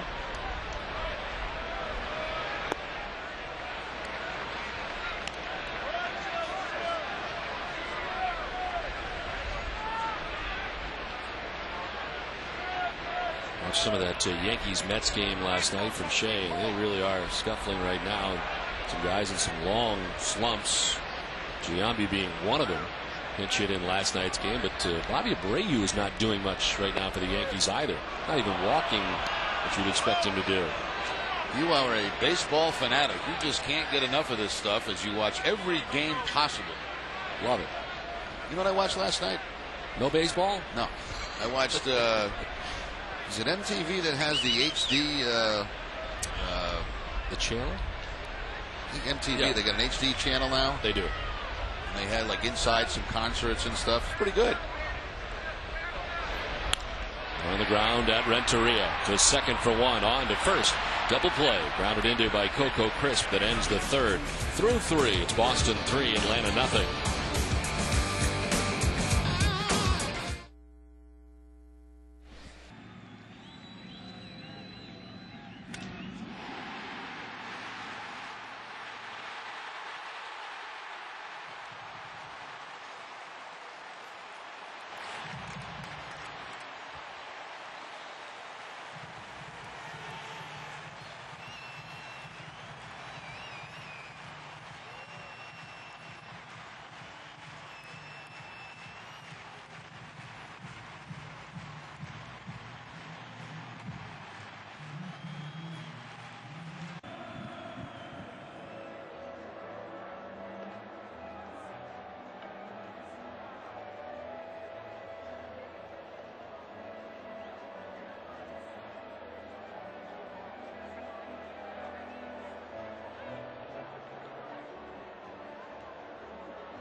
Sox, Daisuke Matsuzaka.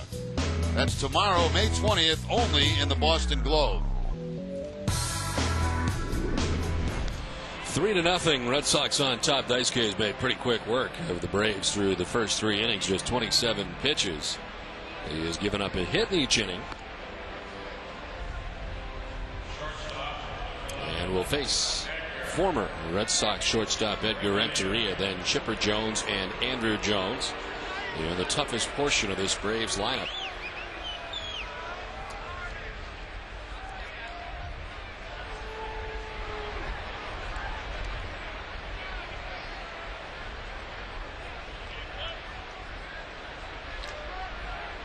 That is Julian Tavares wearing Big Papi loafers, it looks like.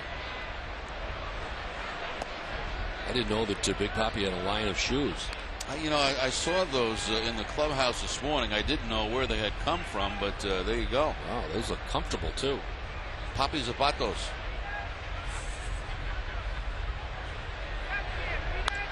On the ground to deep third. Lowell gathers himself. Long throw. High throw. And Renteria reaches. Euclid's having to jump off the bag to grab that one. Now I'm sure that'll go as a base hit for Renteria because Lowell had to go way down that line and then make the long throw across the diamond. He gets to it on the backhand. Momentum takes him to foul territory. He does get a chance to plant, but the throw's going to be high at first base. And by the time Euclid comes down, Renteria has passed the bag.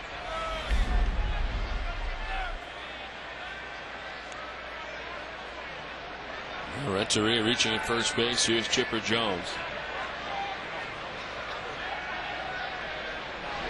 You know, he never really got full confirmation, but I always got the impression the entire time that Edgar Renteria was here that he was not 100% health-wise. Now, if you look at his track record throughout his career, this guy's been a very, very good baseball player for a long, long time. And you're right, Don. There were some back issues, I think, of the year that he played here. I was looking down, seeing him at first base now. I remember every time he got there, he'd always be kind of stretching out that back and doing a bunch of different stretching type things that he's not doing now.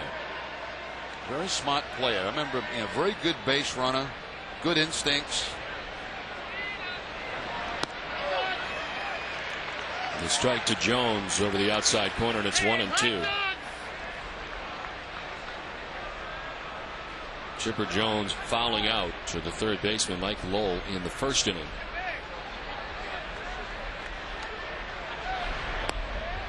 Just outside that time, and it evens up now at 2-2.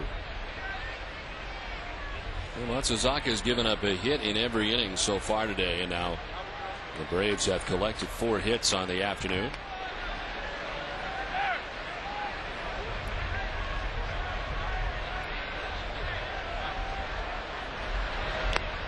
Chipper Jones, you've been Daisuke. For the first out here in the 4th. That's 3 strikeouts now for Daisuke. Yeah, 2 on a fastball. They got Johnson to lead off the game. A fastball by Chipper Jones here. It was a changeup to Harris, or a split of one of the 2. That got him to end the 3rd inning. Well, I should say for the 2nd out of the 3rd inning. So a total of 34 pitches now for Daisuke. And here's Andrew Jones.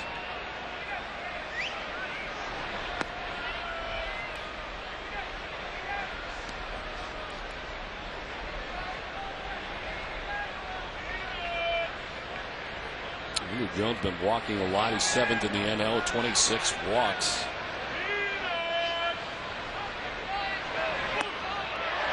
Big swing and a miss that time. Almost fell down. He swung so hard. He got a high cut fastball that time, and Andrew was looking to put that one over the monster seats.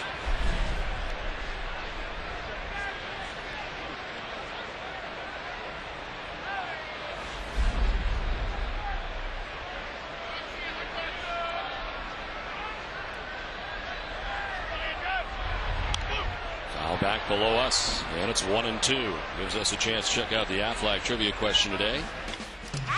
And it involves Andrew Jones. He's won 9 Gold Gloves. Only 4 other outfielders have ever won more. Who are they? As you might imagine, they're all very big names. Yeah, pretty impressive list. We'll have it for you a little bit later. It's a 1-2. Struck him out. Chipper Jones, now Andrew Jones, both down by way of the K. Again, the good shot breaking ball here by Daisuke. Vertek sets up away. Hard slider down and away.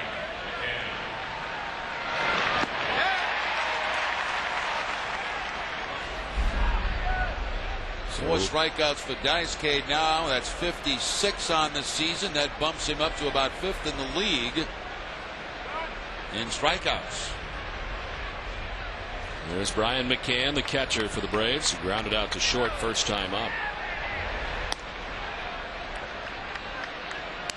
Renteria led off the inning with an infield hit. He still stands at first base. And now 2 outs in the inning.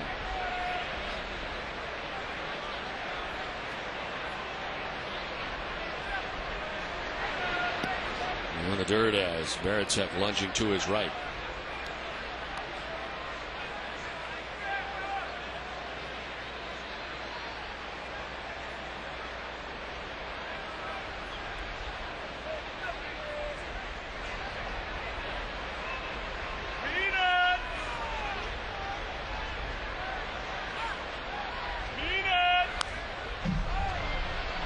McCann was all set to head to the University of Alabama, but instead selected by the Braves in the 2nd round in 2002. He's from Athens, Georgia.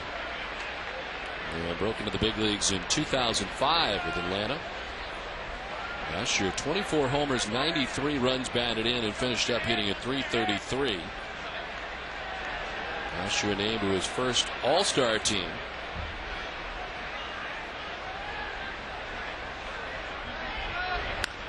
High chopper that is a foul ball.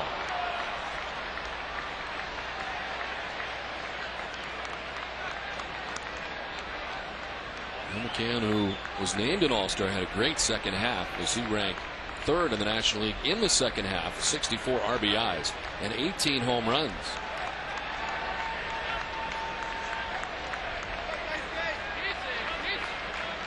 Only Ryan Howard and Aramis Ramirez had more RBIs in the second half of last year. Quick check on Renteria. All you had to do is cross over to get back to the bag.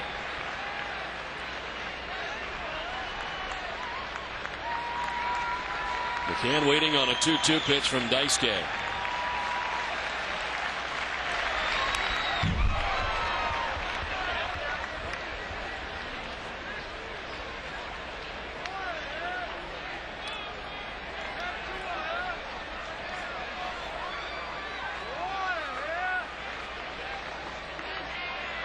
Three pitches now for Matsuzaka with 2 outs in the 4th inning. Renteria at first base.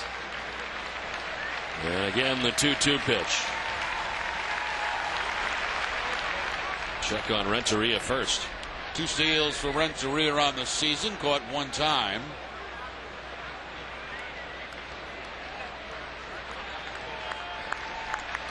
Braves 11th in the National League in steals.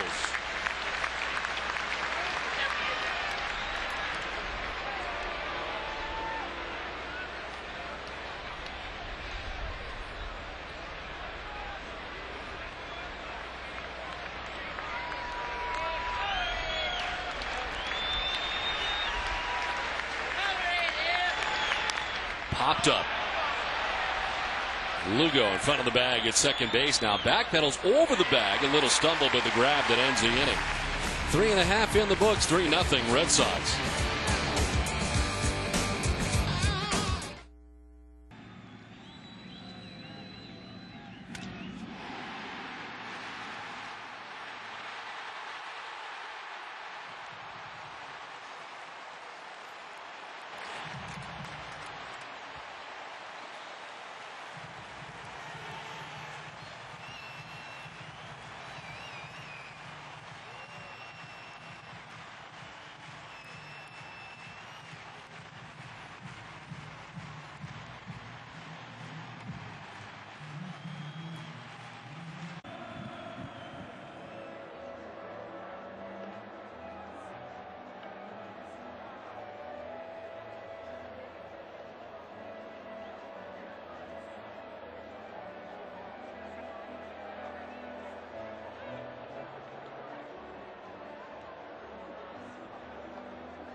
extra innings extra. Tom Caron and David McCarty will have Terry Francona and Daisuke Matsuzaka's post-game press conferences live.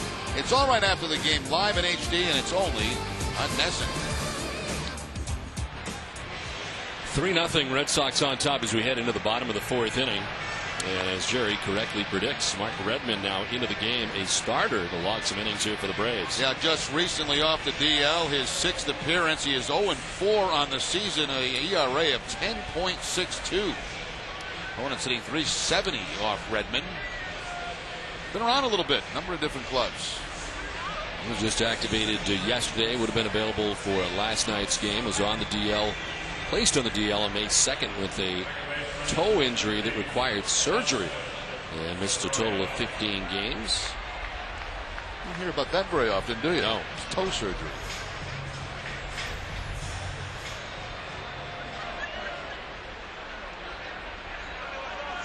Dustin Pedroia leading it off here in the 4th inning.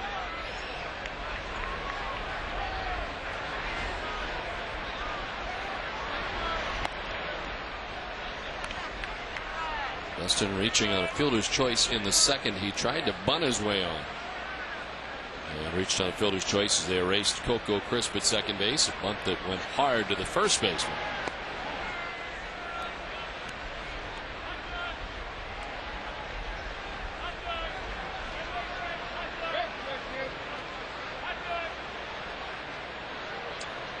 Oscar Villarreal went an inning giving up a hit, walked a batter and struck out a batter, was not charged with a run. The 3 runs the Red Sox possess, all coming off the Brave starter Anthony LaRue, who lasted just 2 innings today for Bobby Cox.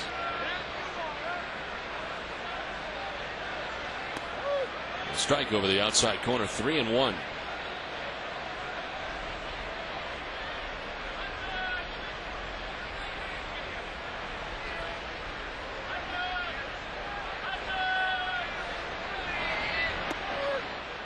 Strike as Pedroia thought he had ball 4, but it's a full count now. If I'm not mistaken, was Redmond a all-star just a few years ago with Kansas City? Was last year? Last year, yeah.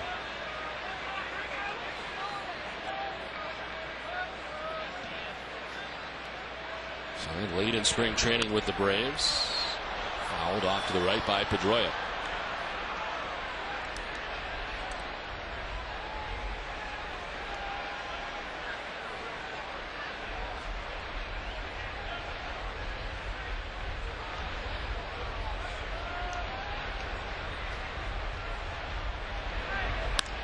The center field, Andrew Jones on the move, will get there and fall down or slide down, as it looked like the legs came out from underneath them on the slippery grass in center.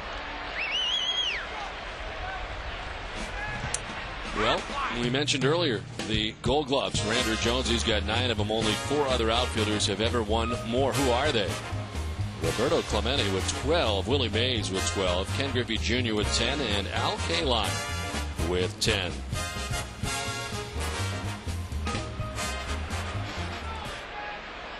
One down for Julio. Lugo shows bunt, takes the strike. You know, with all the rain we've had, even though this outfield drains fairly well, it's still very wet out there. It has to be. Because that part of the field not covered, just the infield. And the best advice you can give Red Sox hitters, stay away from Andrew Jones. Not much is going to fall in. I think National League is trying to stay away from center field. A little soggy and wet out there, but he's still able to make the catch.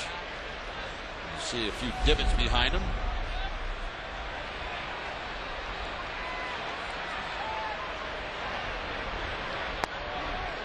Framed by McCann, but it's a ball and it's 1-2. It's a lot of people who like to debate history in baseball. There is a lot of them that feel that Andrew Jones might be the best ever defensive center fielder.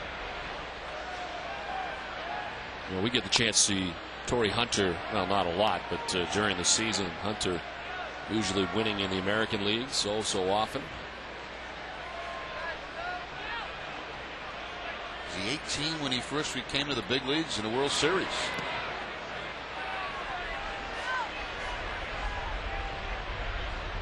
From Curacao, I think. I believe you're correct.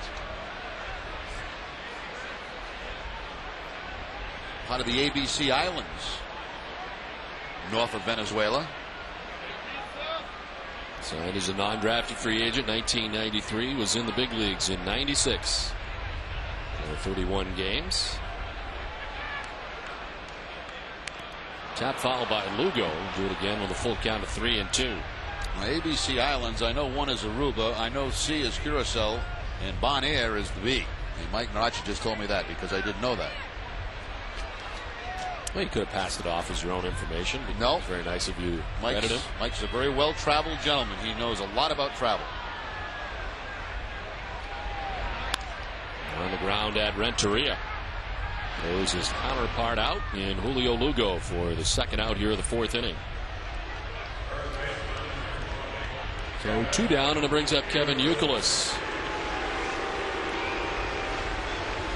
Yuka, a 2-run shot last time up. His 5th home run of the year. RBIs 21 and 22. And now enjoys a 12-game hitting streak.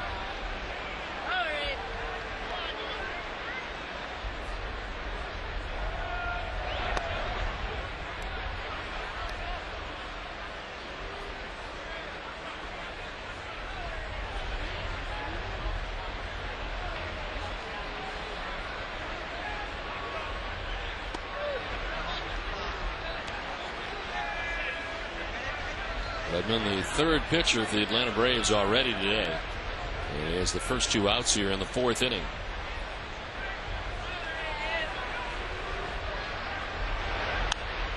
Youkilis rips it foul back into the seats.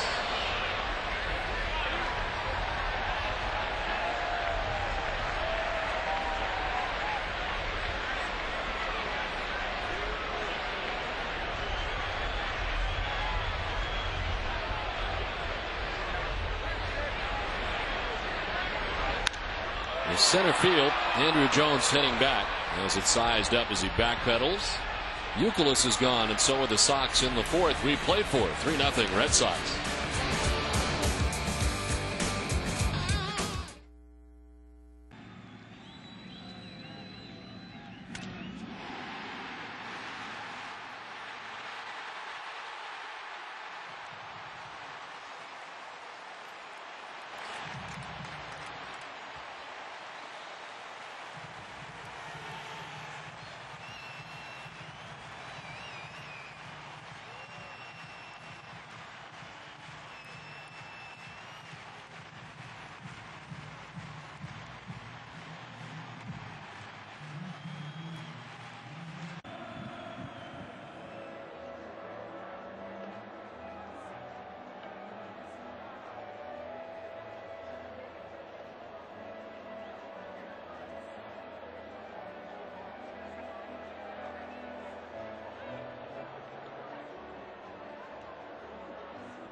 As the children's hospitals throughout New England, it's another reason to root for the Red Sox and another reason to feel good about Hood. Three 0 the Red Sox on top on a damp day from Fenway. Dank.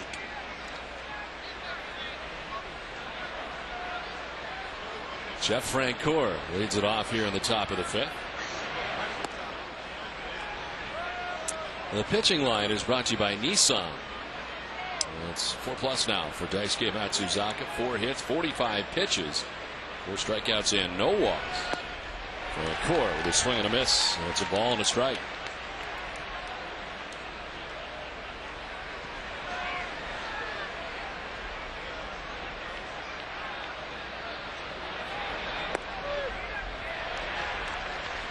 Their profile is brought to you by Sovereign Bank, the official bank of the Red Sox cable network.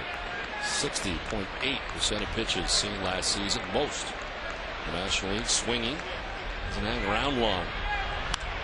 Doesn't this time either, and grounds it through the right side for a base hit. It is the third time in 5 innings that the Braves have had the lead runner on. And Francoeur 2 for 2 in the game. It was a cut fastball he got last time. This time a fastball to the opposite field. Now Francoeur, he doesn't walk very much. 12 walks on the season, 35 strikeouts. He's up there swinging the bat. Good strong arm from the outfield. So Francoeur on, and here's Scott Thorman, who grounded into the 3-6-1 double play back in the second inning. And a nice play by Matsuzaka to apply the tag. The throw was off to the home plate side. He's able to grab it, slap the tag on the way by. This will be the 50th pitch of the day for Matsuzaka.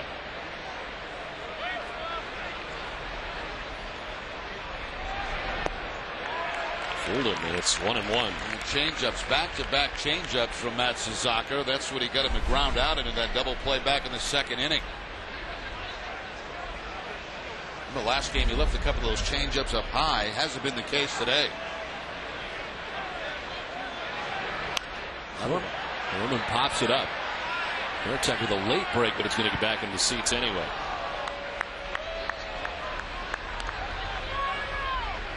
Thorman is Canadian born and a first-round pick by the Atlanta Braves, 30th pick overall back in 2000. He's from Cambridge, Ontario, Canada, and made his major league debut last year. Got in 55 games for the Braves.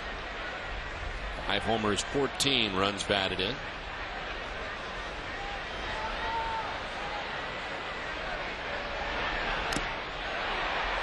Off at the plate, still 1-2. Well, Don, I'd like to take this opportunity to wish your wife good luck today, because you have a birthday party for your daughter with about 27 people going, and because of the doubleheader, you cannot attend. So it all kind of falls in her lap, doesn't it? Yeah, it does. A couple of 7-year-olds will be running around in Smithfield today, but wish Sydney a very happy birthday today.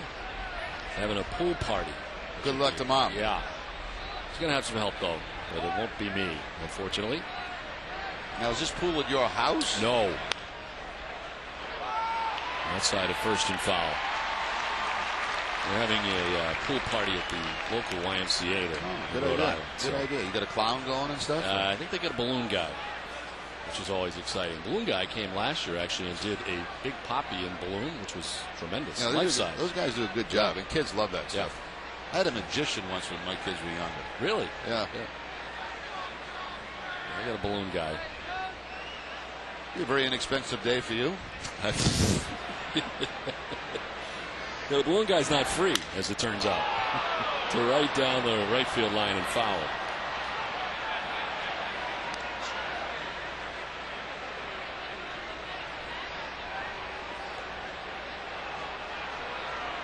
When we were kids, like, we didn't have birthday parties. I mean, you know, you got your parents wish you a happy birthday and they gave you a little something, but we didn't have like 27 kids come over. Really? I didn't have 27 friends. That's sad to invite. You had parties? I had parties. Really? Yeah, kids from my class. You didn't have anybody come over besides your family? That's true. I forgot you grew up in great wealth.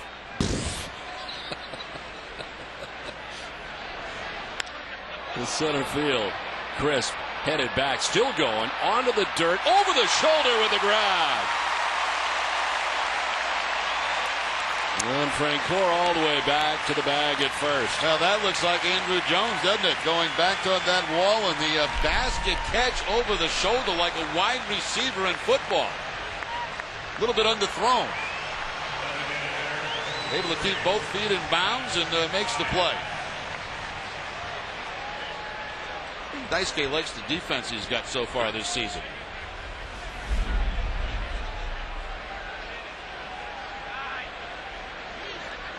And some of that defense has come from himself.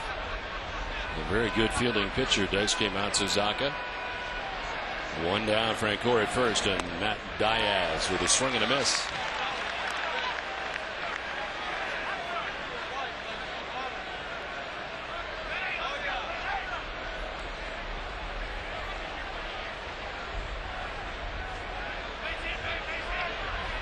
56 pitches for Matsuzaka. 1 out, 1 on here in the 5th.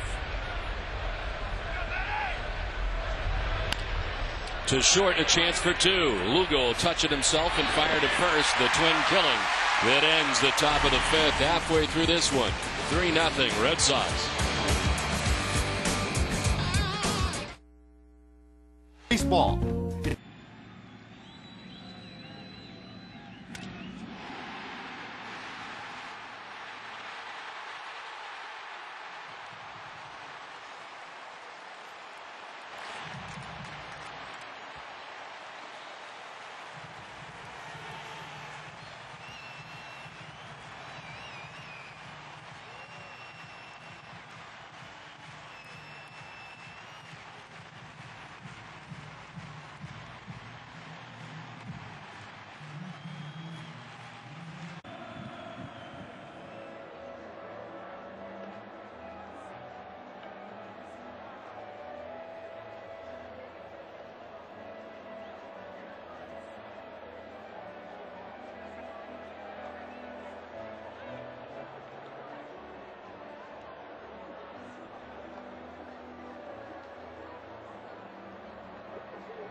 With Nessifa Sports Desk with Catherine Tapper, presented by FW Webb. It's the home of Frank Webb's Bath Centers. Among the topics tonight, the Preakness Stakes as Street Sense tries to win the second leg of the Triple Crown. Bill Russell speaks at Suffolk University's commencement, and of course highlights of today's Red Sox games. That's Sports Desk with Catherine Tapper tonight, following Game 2 coverage live in HD and only on Nesson.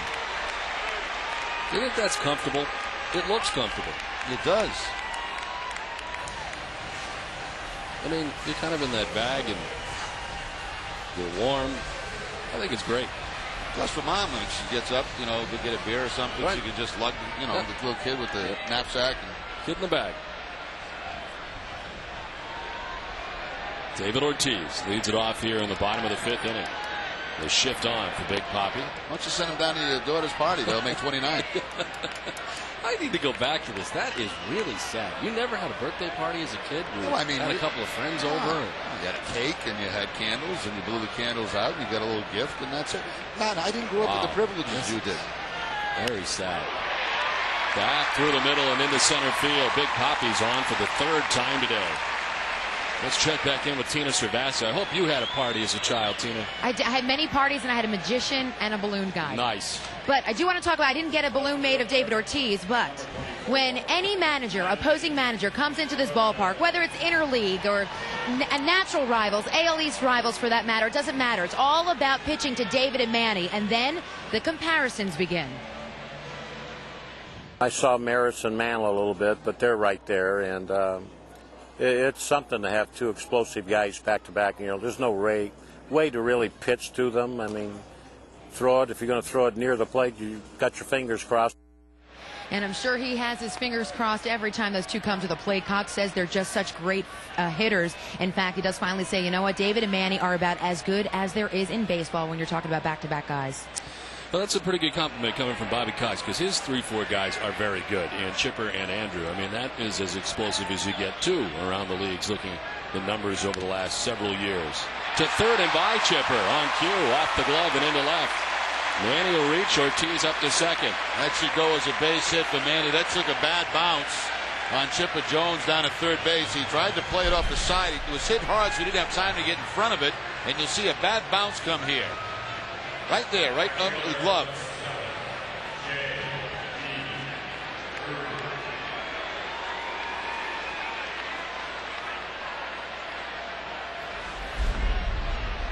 So a hit for Manny, who's now 2 for 3 in the game. That's the kind of hit you need, too, when you scuffle it a little bit, you know, get that second hit, get on one like that, you know, could have gone either way.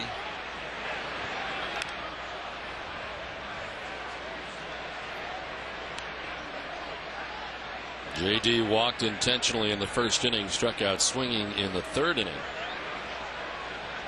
And a chance here to do damage against his old team, the Atlanta Braves.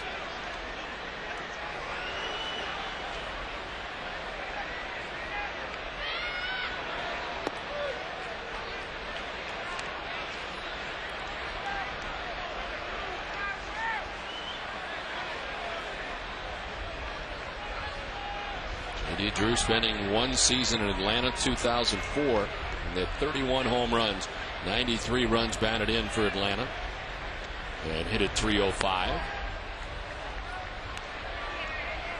Boston now the fourth stop for J.D. Drew. Started with the St. Louis Cardinals, breaking in 1998. Of course, after controversially being not signed by the Phillies made him the first round pick back in '97. Never did. Still not popular in Philadelphia. No. It's funny, when the Red Sox were up there for an exhibition game, we didn't do that game at the end of this year. And so I asked Tito, I said, how'd the fans treat you? He said, well, pretty good because the J.D. was there.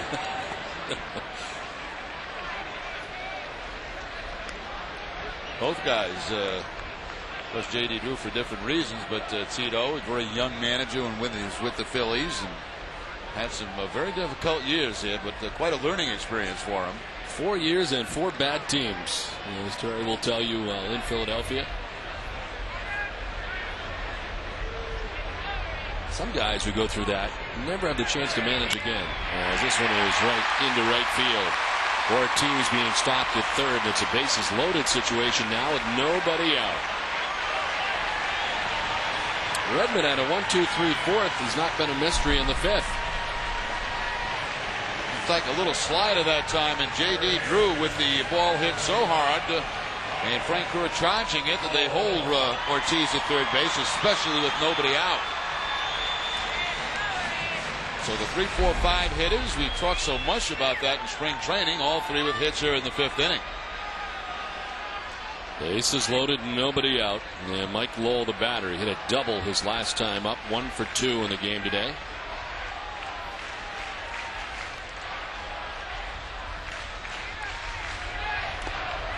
And a pitch outside for ball 1. Against Mark Redmond, 5 for 11.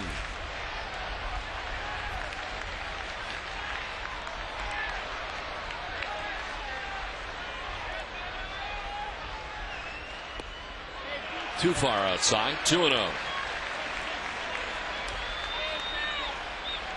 Braves had to get into their bullpen early today as Anthony LaRue gave Bobby Cox just 2 innings, giving up 3 runs. Cox took him out. Saw Oscar Villarreal for an inning. And Redmond now into his second inning of relief. A strike, and it's 2-1.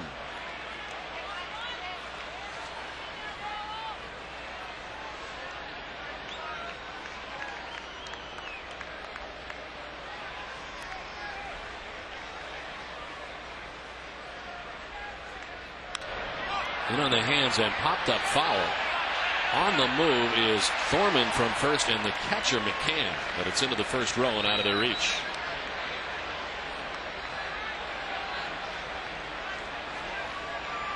Action again for the Braves. Chad Paranto.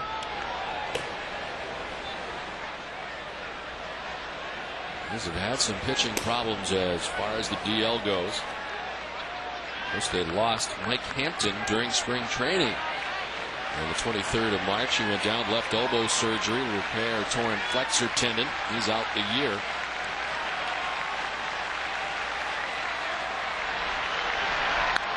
To left, deep, far for Mike Lowell. It's a grand slam that may never come down.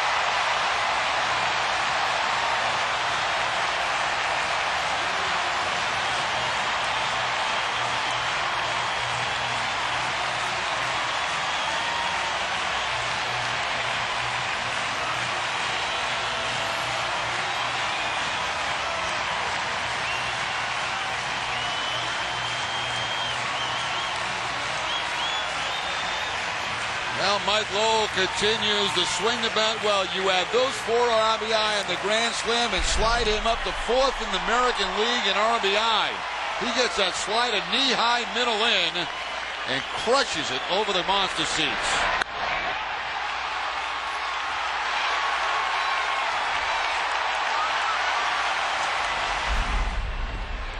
Second grand slam for Mike Lowell in a Red Sox uniform, and the 6th of his career. Going off Daniel Cabrera last year against the Baltimore Orioles, and he's hit one today off Mark Redmond in the Atlanta Braves.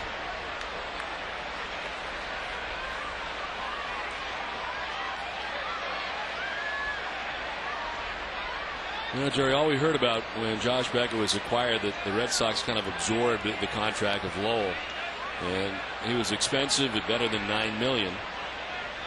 But I think the Red Sox have gotten a great deal out of Mike Lowell and continue to get a great deal out of him. Yeah, they've got Gold Glove caliber play at third base. Now, he did get a rough start this year, you know, with error-wise. He's calmed down. Last year, he could have won a Gold Glove. Chavez won it, of course. Faded a little bit offensively in the second half of the season. Had a very strong first half. A lot of doubles. Kind of guy you almost forget about in the lineup. You know, you got Ortiz, Ramirez, Drew, 3, 4, 5, and here comes Lowell, and Lowell's having a big year.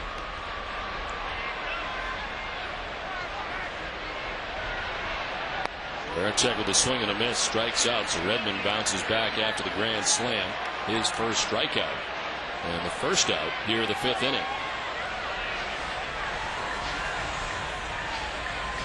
I mean, Mike Lowell finds himself right now in the top 10 in the American League with home runs, hitting his 8th, number 4 in the league in runs batted in, and the average up over probably 320 now with 2 hits today, up to 324 after the double and home run. Now the question is, and it'll be a question more for the Red Sox front office, do you try to keep Mike Lowell here in a Red Sox uniform at third base moving forward? Because everybody thought, as he had that tough season offensively in his last year with Florida, that perhaps he was at the back end of his career. He has answered that in a big way last year to the tune of 20 home runs and 80 RBIs, and off to the fantastic start this year in that regard. I remember, Don, when he came over to the Red Sox, and he's coming off a tough year, obviously, with the Marlins, and we were talking to scouts during spring training, and he was struggling in spring training. And he said, oh, his bat speed's down. He's probably done. He's this, he's that, you know. Well, that wasn't the case. Nope.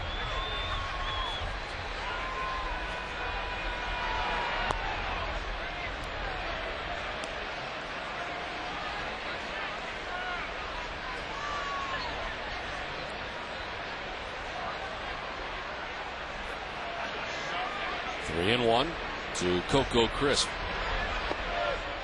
Strike on the outside corner, full count now. Redmond's thrown 42 pitches since coming into the game.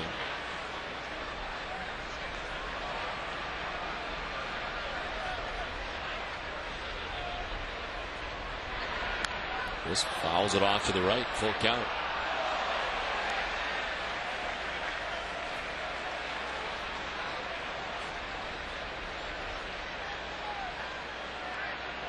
Dustin Pedroia waiting on deck. Red Sox have scored 4 times in the 5th. Ball 4. First walk given up by Mark Redmond. One out base runner here for the Red Sox in the 5th.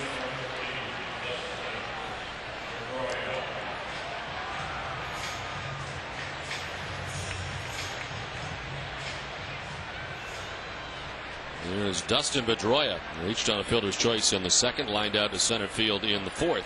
He's 0 for 2 today.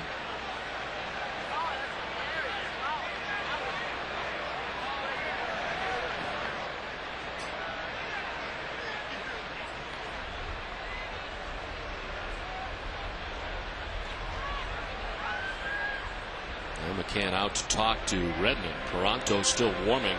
The Atlanta Braves in their bullpen.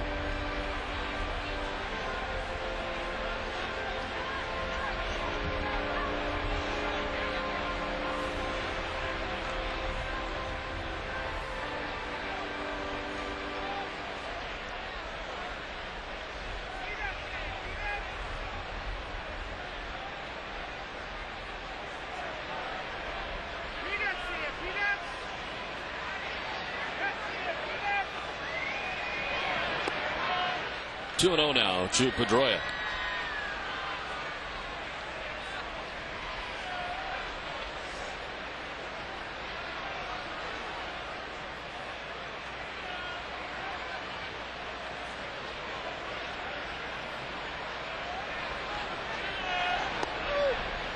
Over the outside corner. And it's 2-1 now to Dustin Pedroia, who's reached on a fielder's choice. Came around to score the Red Sox second run.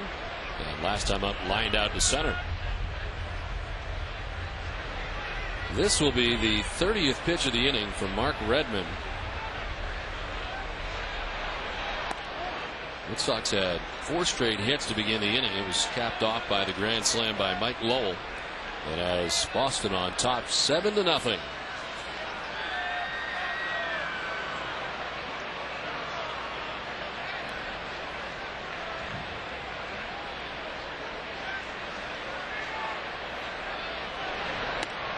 Pitch outside, it's ball 4. So Redmond has walked back-to-back batters here in the 5th.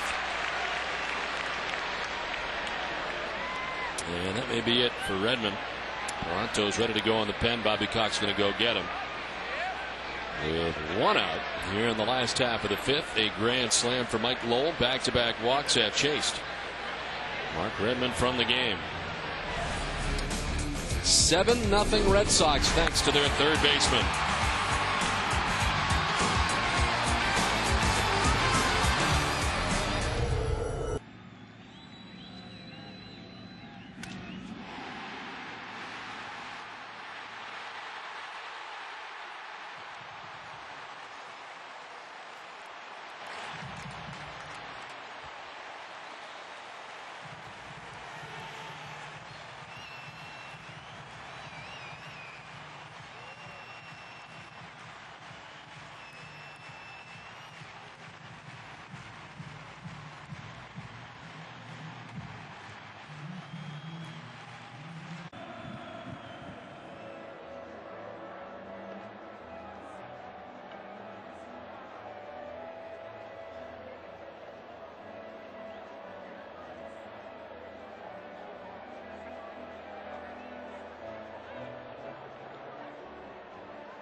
And Gordon Eaves will preview game 2 between John Smoltz and DeVern Hansack. Coverage begins with tonight at 6:30 live in HD on NESN. Tom Werner will also be visiting with Tom Caron, as you saw that finger for John Smoltz, dislocated pinky finger. And hoping that does not affect him too much as he works the game tonight. 7-0 Red Sox on top. The new pitcher is Chad Paronto. Well, Paronto's 16th appearance, all out of the bullpen, 2-1 on the season. 6 strikeouts, 9 walks in 10 2/3. He's allowed 7 earned runs. An inning into third for Mark Redmond, who's still responsible for the 2 runners on and Crispin Pedroia. There were 4 hits and 4 runs so far charged to the lefty. Paronto, who hails from Woodsville, New Hampshire, into the game. Signed by the Braves as a minor league free agent after coming up through the Orioles organization. Pitched in Baltimore in 2001, his major league debut, but he's pitched in Cleveland. Line caught at third by Chipper Jones. Nice grab on the backhand for the second out of the inning. Saved at least 1 run and maybe 2. That line drive was headed down in that corner to the 310 mark, but Chipper Jones playing close to the line, times the leap perfectly and takes maybe extra bases away from Lugo.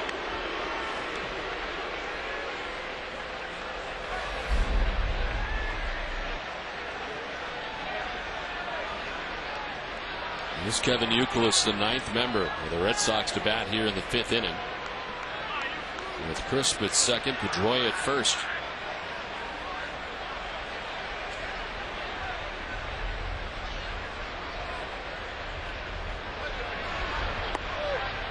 Outside corner for strike one. Youkilis hit a 2-run home run in the second inning. And hitting very well with 2 outs and runners in scoring position. In fact, lately even better.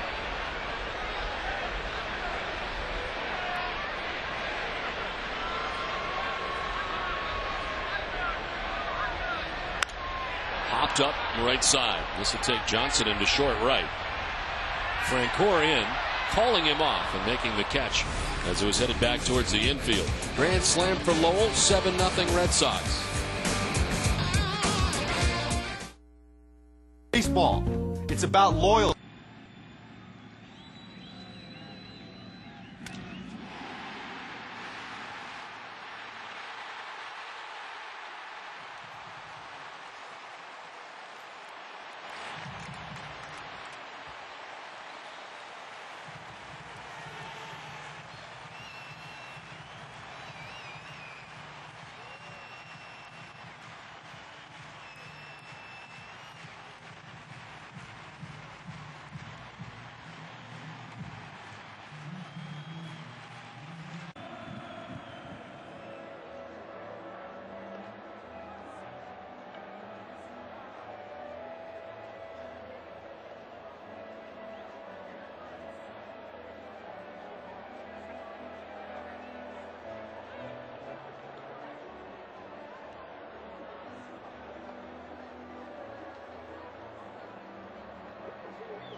So you can catch this again in crisp, rich detail motion going back to the second inning.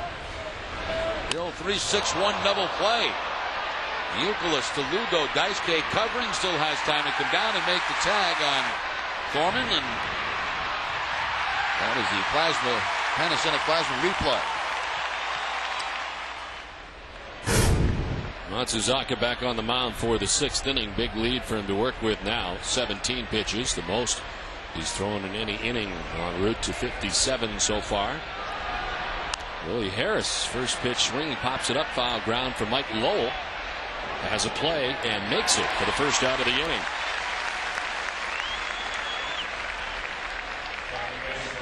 So Willie Harris in his return to Boston, 0 for 2 today.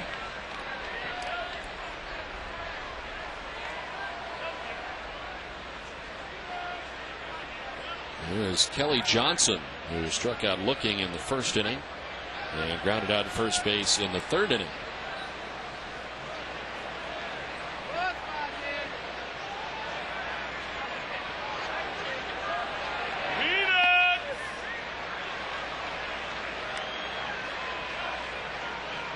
Daisuke trying to improve on his 5-2 record. 4.17 earned run average coming into today's effort. He's not allowed to run as he works here into the 6th inning.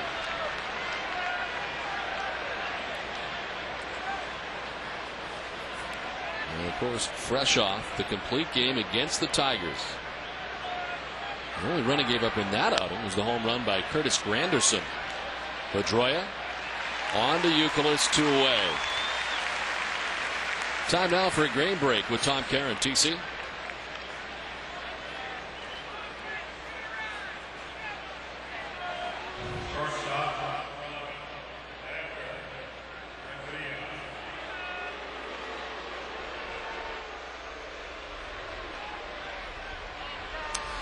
Thanks very much, Tom. 7-0. Red Sox on top here in the top half of the 6th inning.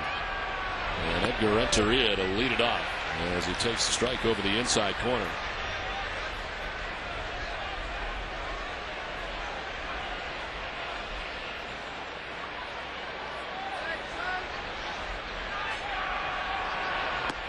Now I look at interleague play starting today, and of course the White Sox playing the Cubs, the Yankees, Mets, Baltimore, Washington. That's a nice little one, you know, very close.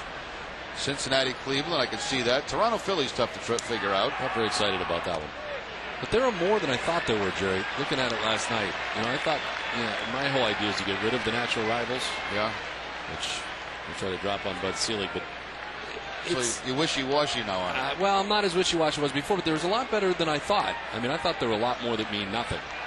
I mean, the Kansas City, Colorado games, not too exciting. But you got the Dodgers, the Angels. You played in that in the past.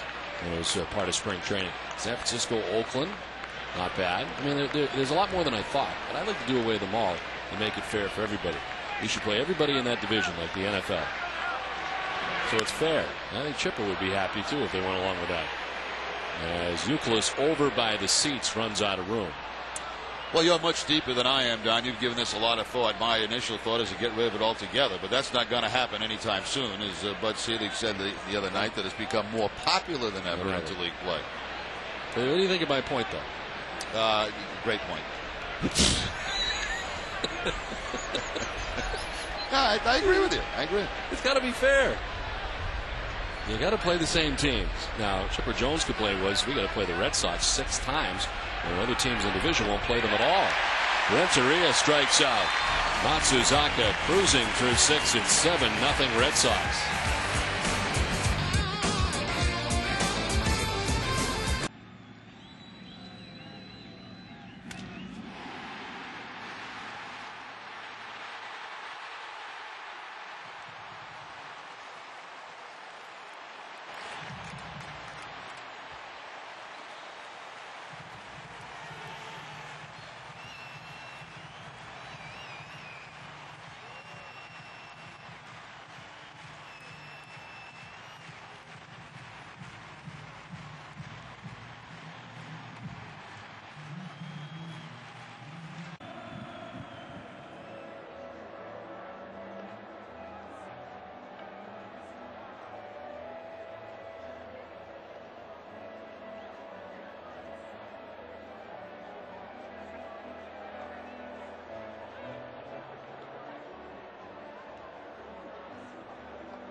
Innings, Tom Caron and Dave McCarty will break down the key plays of today's first game.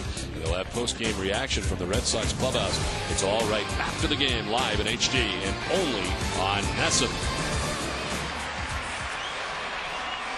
Last half of the 6th inning. First Red Sox game. Well, I hope you're enjoying it. You should be. Got to slow down that sign, though, so people can read it. Yes. That's a critical part of being on TV. There you go. David Ortiz has been on base 3 times today. As Chad Paranto returns to the mound, Ortiz walked in the first inning, singled in the second, and singled in the 5th.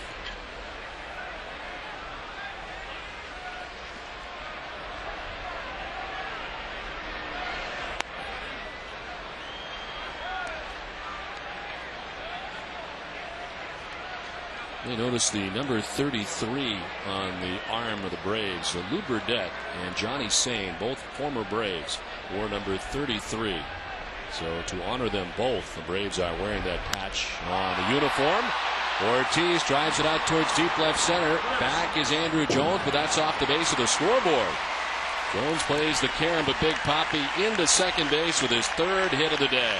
Now there's a case of being unfamiliar with that left field wall, because Andrew Jones thought this ball was going to bounce high off the wall, and it looks like it hit right at the bottom of the wall. You see him turn around to play it off the wall, but see where it hits? Way at the bottom. So again, coming into a strange ballpark, not knowing the wall very well, gives David Ortiz a double.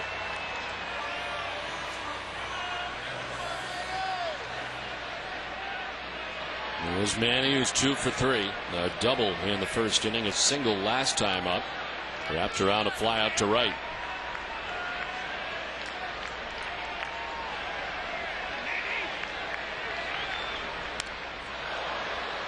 Last year, the Red Sox able to take 3 from the Braves, June 16th through the 18th. And have won 4 straight now, dating back to the season before, 2005. Red Sox are 5-1 the last 2 years against Atlanta.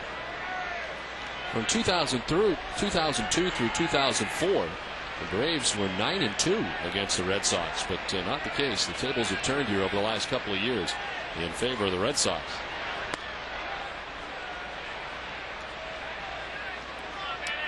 The catcher now for the Braves, we were kind of hoping he'd come in.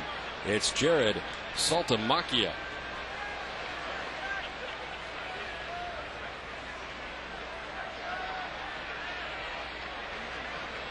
I think I'm going to call him Salty. I don't think I can get all that out, Doug. I blew it anyway. It's already. You can't do much worse than I did. I took like a couple of words out. It is Saltamarquia. I got it right the second time. The longest name in Major League history. 14 letters. 1, 2, 3, 4, 5, 6, 7, 8, 9, 10, 11, 12. There's more than that. 1, 2, 3, 4, 7.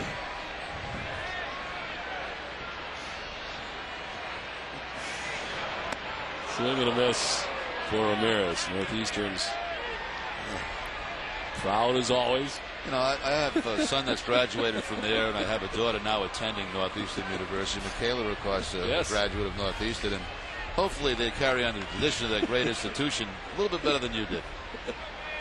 They cringe every time I speak.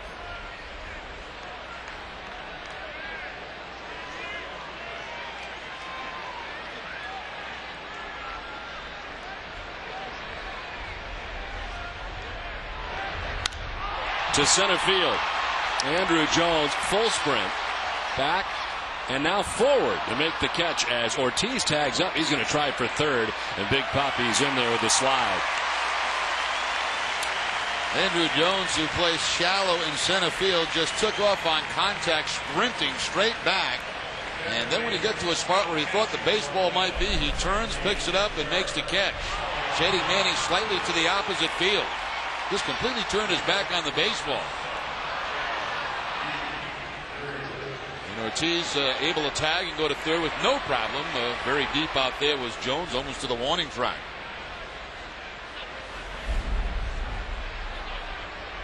One down. Ortiz now standing 90 feet away. And here's J.D. Drew. Infield in for the Braves as the pitch in there for a strike. Drew has walked, struck out, and singled. Red Sox with 11 hits as a team. Out hitting Atlanta 11-5 as they bat here in the bottom of the 6th inning.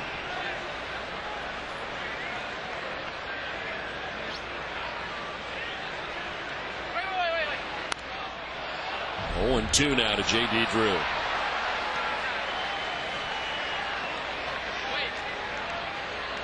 The Red Sox beginning the day in the top spot in batting average in the American League at .276 and first in earned run average in the American League. So first in hitting, first in pitching, and a 28-12 mark, the best record after 40 games since the 2002 season. Pitch outside, 1-2. Red Sox with the best winning percentage in the major leagues at .700 to begin the day, and have been the best in May up to 12-4.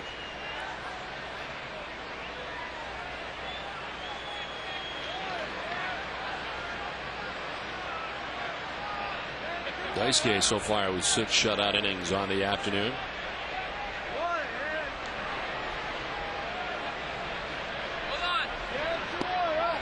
Just off the outside edge, and it's now 2-2. Second doubleheader of the season, and just a couple of days ago, Red Sox had the doubleheader of day-night, and they were able to sweep from the Tigers. And after the rain out yesterday, right back at it today. And his second one tonight. John Smoltz and DeVern Hansack will match up. 7:35 first pitch.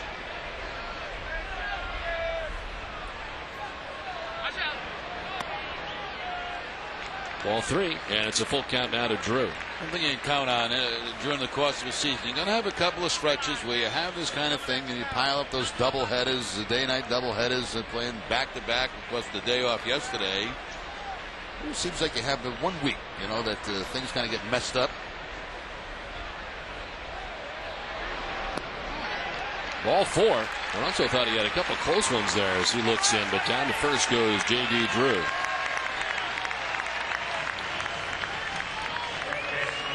There was 6 walks now given up by the Braves. First by Peranto, and here comes Mike Lowell.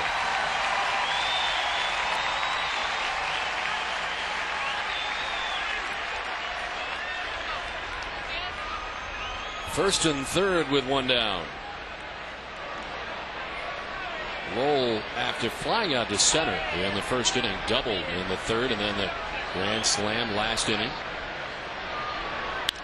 The center field in for a hit. It'll deliver Big Papi from third, and it's an 8-0 Red Sox lead. 5th RBI of the day for Mike Lowell.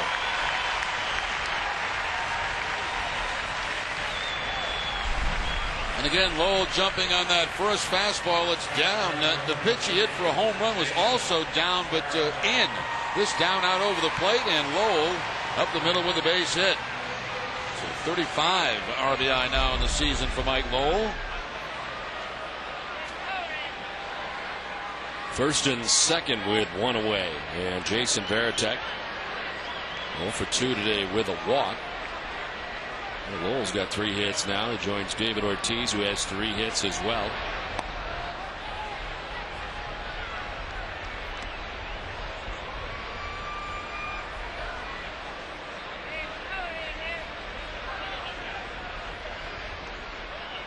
Braves have already used 4 pitchers, and McKay McBride is now up.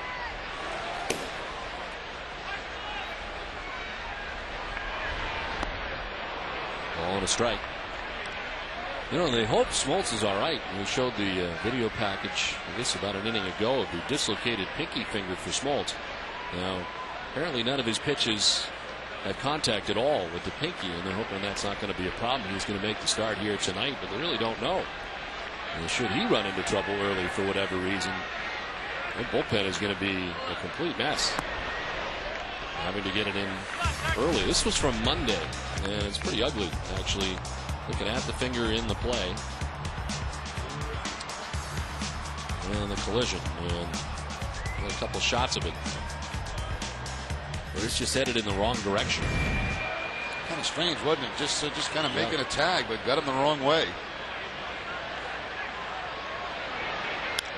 The center field.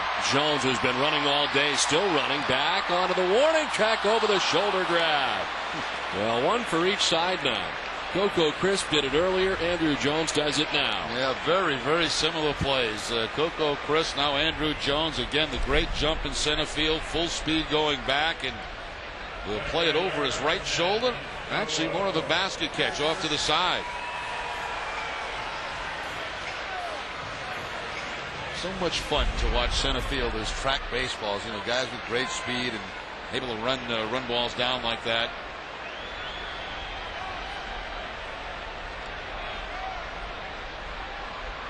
Not fun for the hitters, but I guess fun to watch. First and second with 2 down now for Coco Crisp.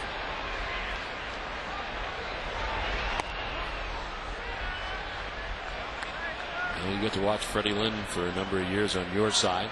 Was it Mickey Rivers on the other side for the Yankees? Mickey's just straight out speed. Freddie Lynn very graceful in center field.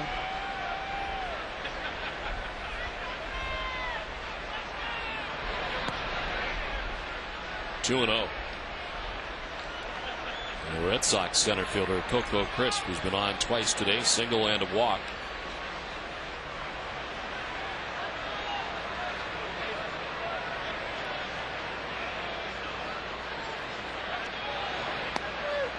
Daisuke going in game 1, and Devern Hansat scheduled to start tonight.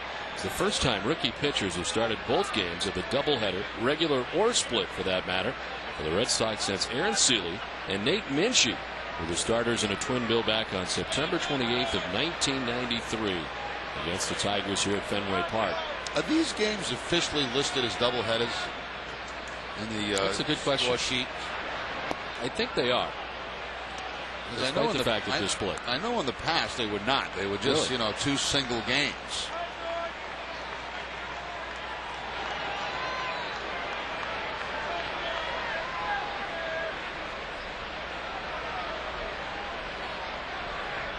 First and second with 2 down.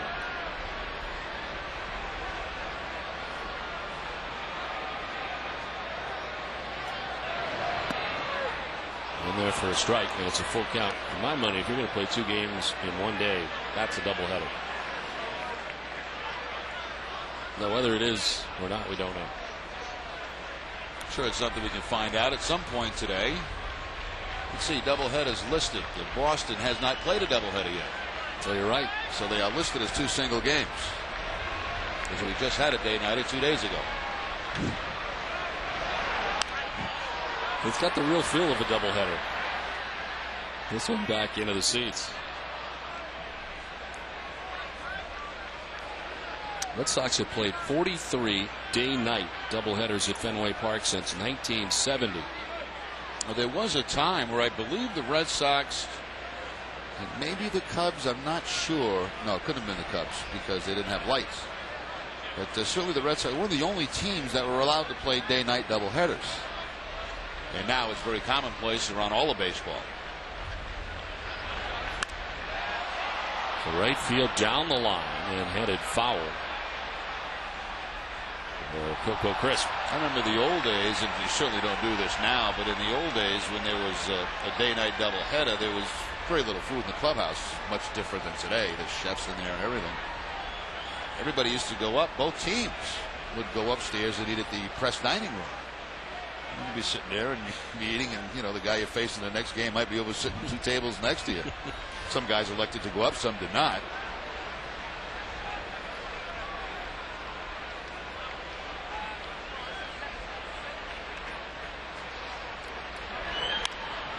Nice foul off to the left, backing out of play.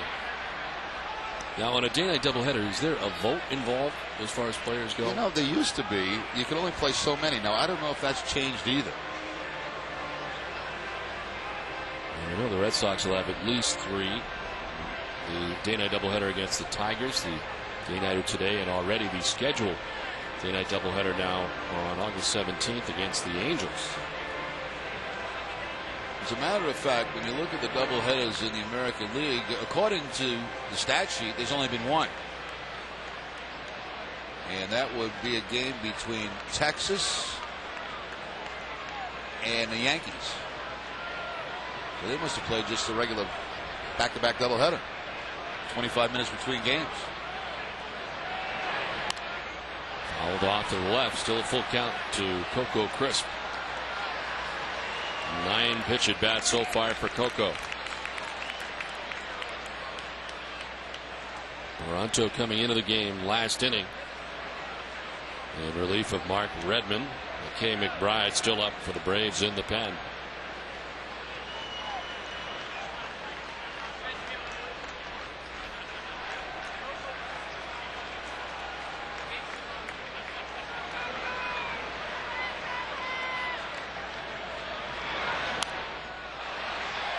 Into double figures and pitches in the at bat for Crisp.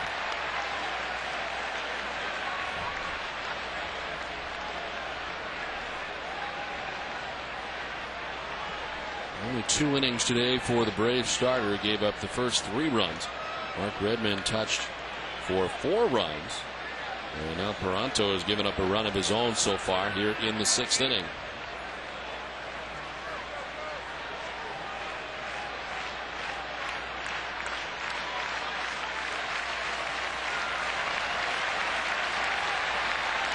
Drew at second, Lowell at first, 2 down.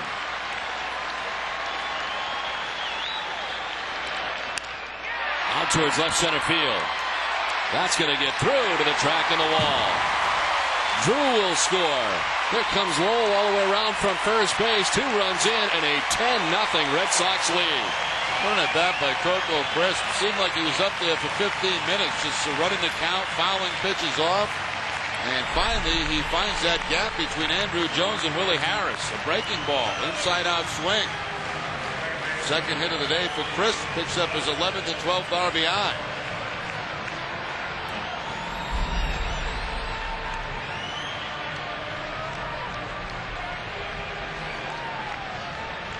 And pitching coach back out there again. He's been out a lot. As with 2 outs, Crisp at second, Pedroia coming up.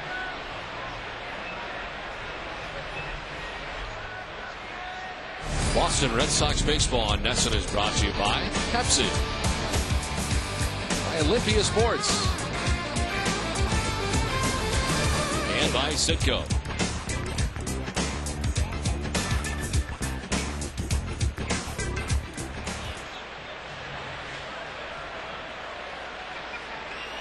There's Dustin Pedroia with Crisp at second base.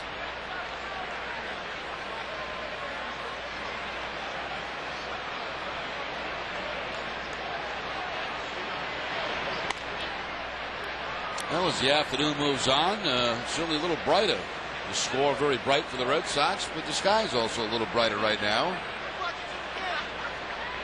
Lights have been on since the beginning of the game. That constant drizzle has subsided.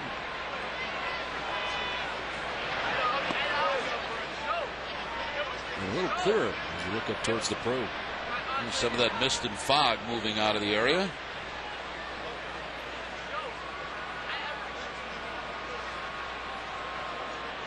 Ball and a strike to Dustin Pedroia. With Crisp at second, 2 down, 3 runs so far here in the 6th. Left side, Renteria to the backhand, surrounds it, bobbles it, and then fires it by the third baseman Jones. Renteria will run it down, but to second base goes Pedroia. And Renteria back here at Fenway Park will be charged with the error. That's probably going to go as a base hit and error, I would think, for Pedroia. You see Renteria going to his right. You know, he actually makes a pretty good play here because he almost had Chris rounding third base. He bobbles the ball so he can't throw to first, and there's that flip, and you can see Coco was off the bag.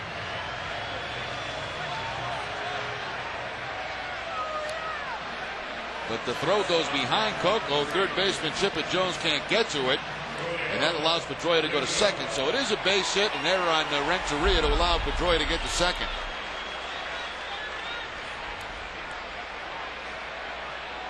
That is 4 total now in the season for Renteria at shortstop. And a pitch outside to Julio Lugo.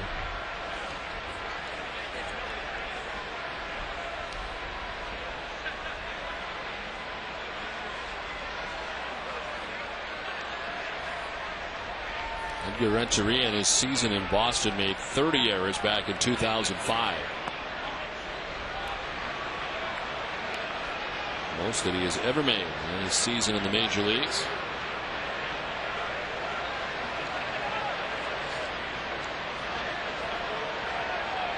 Red Sox send 9 men to bat in the 5th. Lugo is the 8th man to bat here in the 6th inning.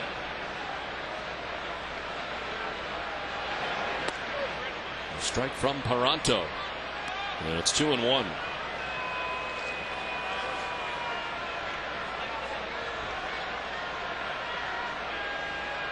Chad Paranto from Woodsville, New Hampshire. And last year in Atlanta for 65 games was 2-3 with a 3.18 earned run average.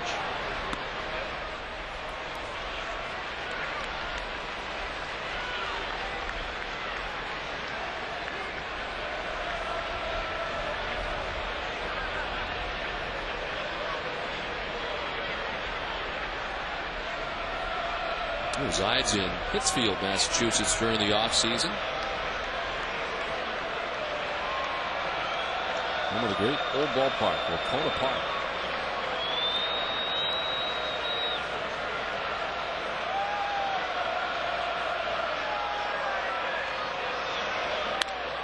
The left center field. Harris on the move, not going to get there. Another gapper as Crisp scores an RBI double for Julio Lugo, and the Red Sox lead it 11-0. Well, a big afternoon for Julio Lugo. Started the game with a home run, and now the double to drive in 2 more runs. So 3 RBI in the afternoon, 26 for the Red Sox leadoff hitter. And that's going to be it for Paronto this afternoon. Kevin Youkilis would be next, but it won't be against Paronto. Red Sox have added a pair and 5 here in the 6th to lead it 12-0. McBride on his way in.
Basewood homer. Lugo's 3rd home run of the year got the Red Sox on top 1-0. They get 2 in the 2nd and 4 in the 5th inning on the 2nd grand slam in a Red Sox uniform for Mike Lowell.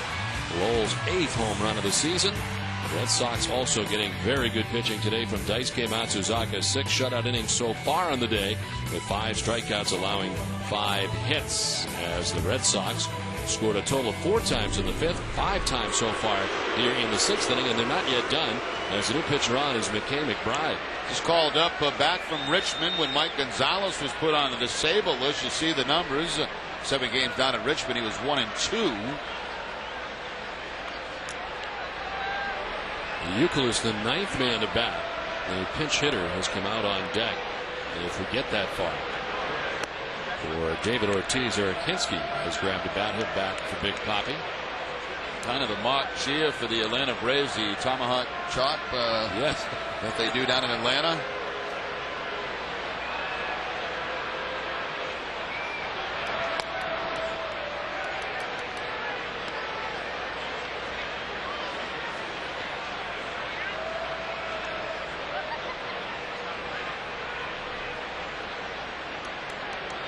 Two-0 to Youkilis, who homered in the 2nd, a 1-for-4 day so far. It was a 2-run shot in the 2nd inning.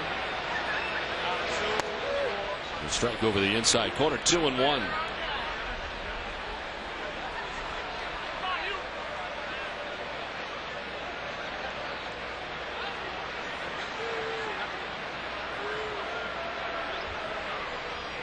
First appearance McBride at the major league level since back on April the 13th. Shallow center, Andrew Jones coming in and putting an end to a tough inning for the Braves. Great inning for the Red Sox. They lead at 12-0 after 6.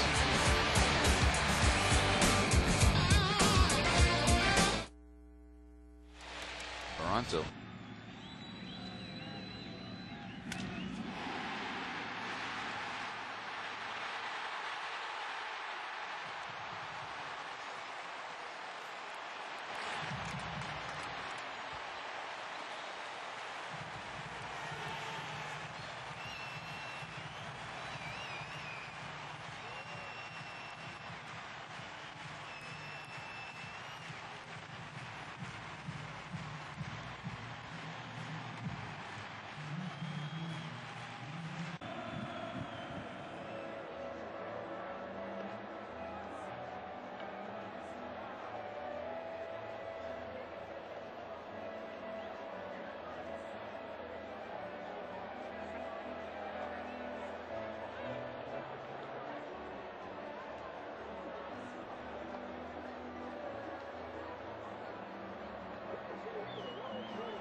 As we head to the top half of the 7th. Julio Pena now in left field for the Red Sox.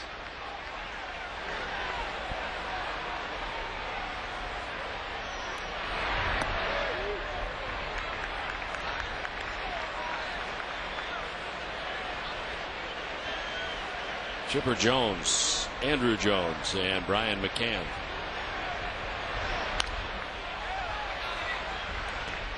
Only 69 pitches for Daisuke as he starts the 7th inning, and of course a long time. The last couple of innings is the Red Sox have scored 9 runs in the 5th and the 6th combined.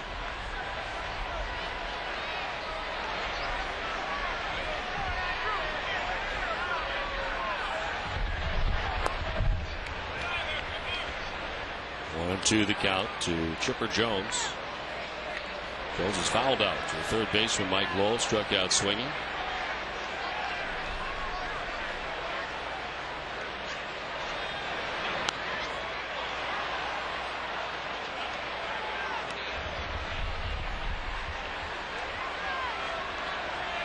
Torria's got 2 hits today, 2 hits for Jeff Francoeur, and a hit for Matt Diaz. And that has been it for the Atlanta Braves against Daisuke Matsuzaka.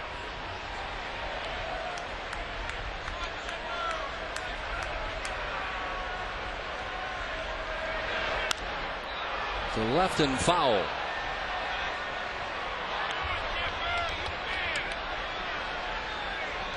Red Sox 12 runs, 15 hits.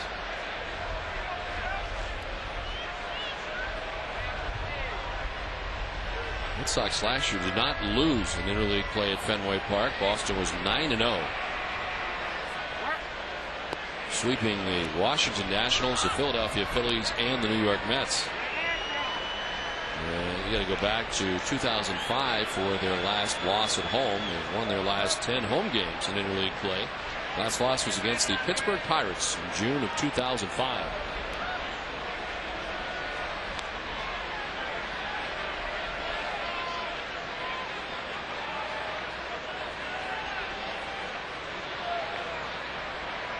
Full count to Chipper Jones, 8th pitch of the at-bat. Down the line in left, Willie Mopena just into the game, over into the corner, and it is a fair ball. Off the 3:10 marker, and Chipper Jones into second base with a double to begin things in the 7th. Now, the least work that Pena has had is in left field for the Red Sox. Most of it coming in center and right field. This ball slicing away from him. Takes a peek. He's got plenty of room, but pulls up as it hits right at the bottom of the 310.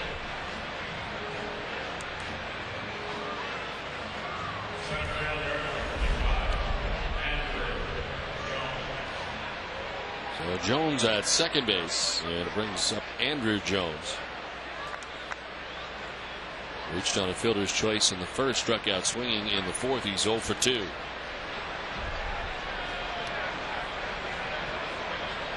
Light rain starting to fall here at Fenway once again. Chipper Jones with that double, the first the Braves base runner to reach second base against Matsuzaka today. Atlanta's only left 2 men on base. You see the rain starting to fall.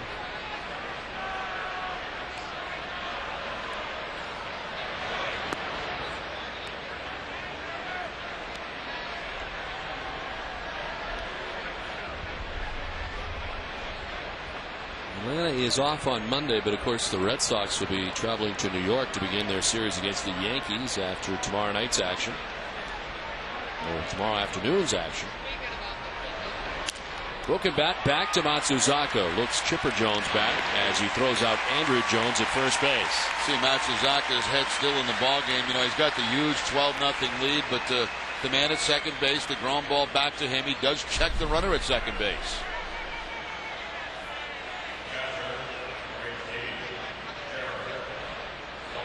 And then, of course, the easy throw to first base to get Andrew Jones. 1 out, and here's Brian McCann, who's 0 for 2. The Braves catcher bounced to short, hopped out to short. I think this is salted. No, you're right, Jared Saltamacchia.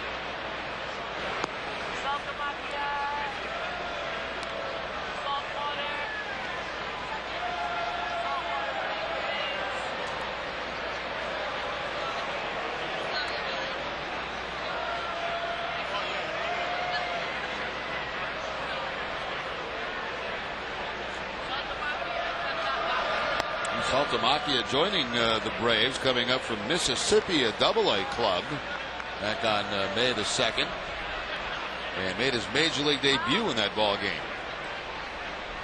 First round draft choice by the Braves in 2003.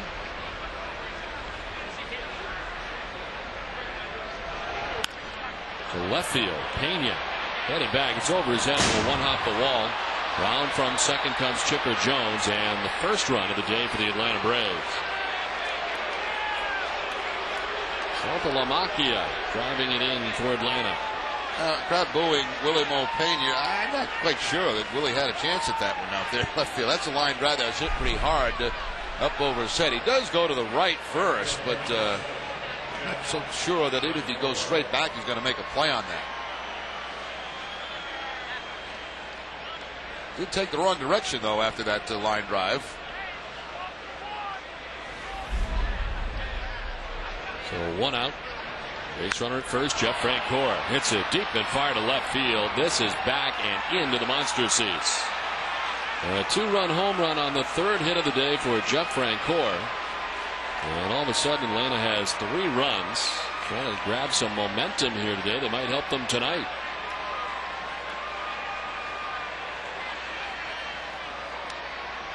Francoeur with number 7 on the season. He gets the cut fastball that stays upstairs from Daisuke. And middle in, and that's a pitch that Francoeur hits very hard up into those monster seats. You wonder if the long time in the dugout has affected Daisuke. Well, the Red Sox with 4 runs in the 5th, 5 in the 6th as he waited.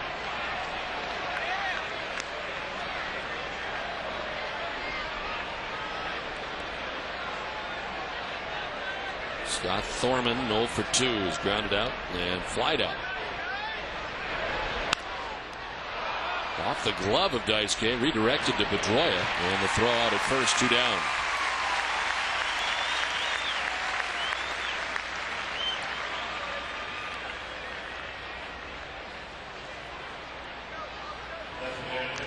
Two down now for Matt Diaz. Single in the 3rd, and he grounded out last time. That's the 3rd straight game that Matsuzaka's given up a home run. The only run coming against Toronto and Detroit with the home run.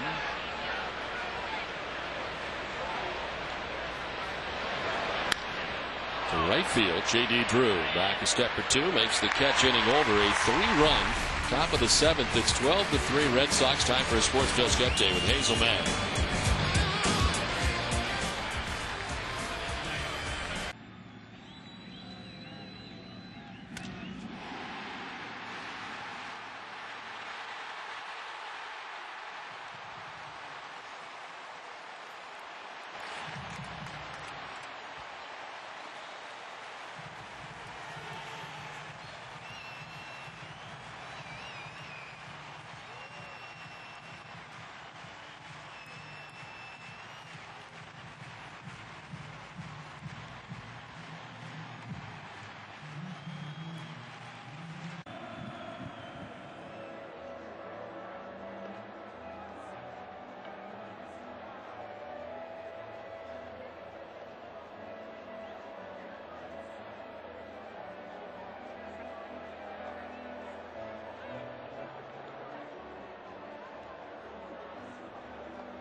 Jeff Francoeur has the Braves on the board as he gets a home run in the top half of this inning. It's now 12-3 Red Sox. Kinski pinch hitting for David Ortiz, pops it up as Chipper Jones makes the catch over by the Braves dugout. Dunkin' Donuts is in its 8th year of hosting local youth groups and charitable organizations in the Dunkin' Dugout, a special seating section here at Fenway Park. Thousands of children have had the opportunity to catch a Red Sox home game thanks to Dunkin' Donuts. You said you had a balloon guy, right? They Must have balloons out there. Must have a balloon guy here at Fenway Park.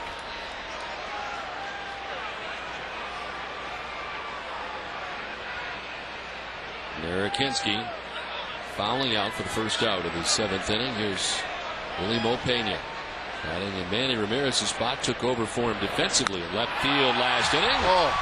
Willie Mo crushes one towards Kenmore Square. Oh my goodness.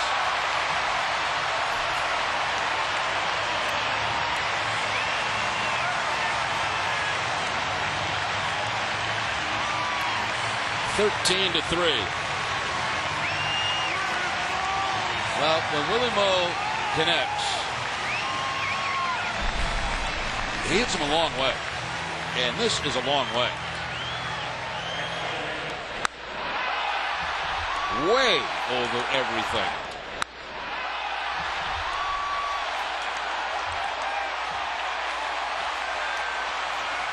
See, I don't think a ball's ever gone to the mass pipe in the air. No way. You can't hit it much harder than he just did. You can't hit it that far.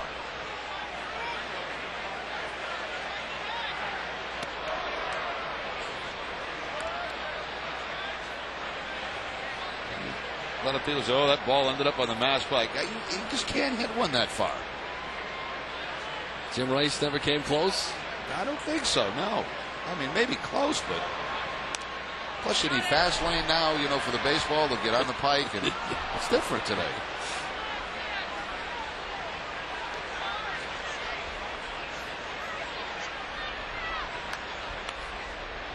Well, for Pena, it is his 3rd home run of the season.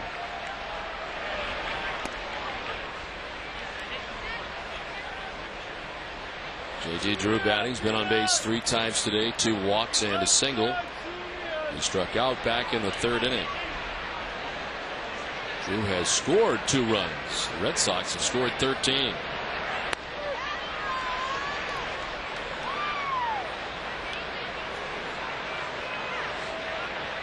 And McKay McBride, who came in to get the last out of the 6th inning, got the first out of the 7th, but then the home run for Willie Mo Pena. A fly ball at Andrew Jones in center field. 2 down.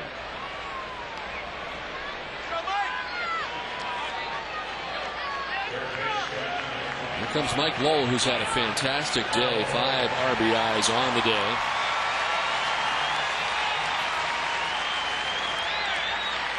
A 3-hit performance, a grand slam in the 5th, an RBI single in the 6th.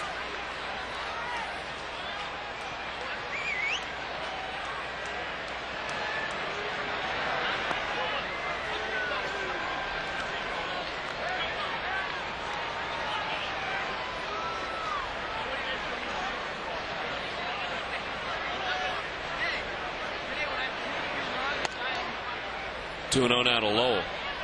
McKay McBride is the 5th Atlanta pitcher of the day. He's only got 2 innings out of their starter, Anthony LaRue. And game 1 of the day-night doubleheader. Lowell, after the 2-0 pitch, sharply grounding it outside of 3rd. Well, Mike Lowell started with the double in the 3rd inning for his first hit to the opposite field. Then the grand slam off Redmond. And then a base hit the next time up in the 6th inning to drive in another run. Base hit up the middle off Paranto. A big afternoon for Lowell, 3 for 4. He's got the 5 RBI to this point.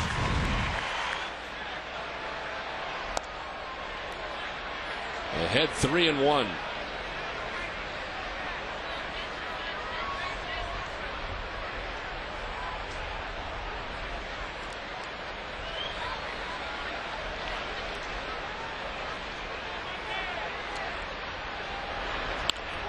Left side and through between Jones and Renteria. It is the 4th hit of the day for Mike Lowell.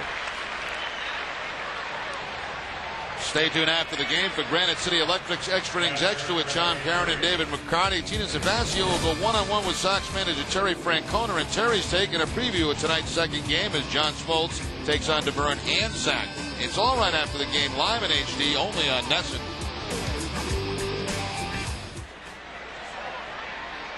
So 2 down, Lowell at first base, a run in, and here's Jason Varitek, turns around to bat from the right side against the lefty now.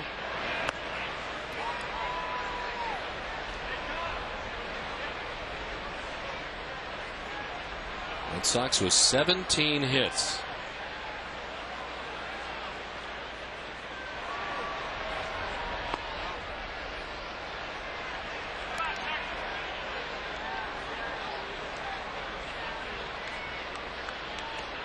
What a day for Mike Lowell. 4 hits in the game so far, 5 RBIs. The grand slam back in the 5th. And a 13-3 Red Sox lead is Varitek. Remember, the Red Sox starting 9 not to have a hit today. Yes, he is 0 for 3 with a walk.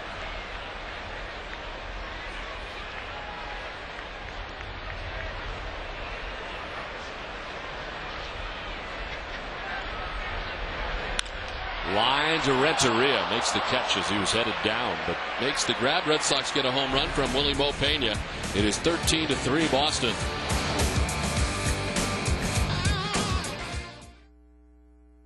I tell you what, everyone.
Red Sox lead. Daisuke Matsuzaka giving up the 3 runs in the 7th inning, but until then, nobody had reached second base.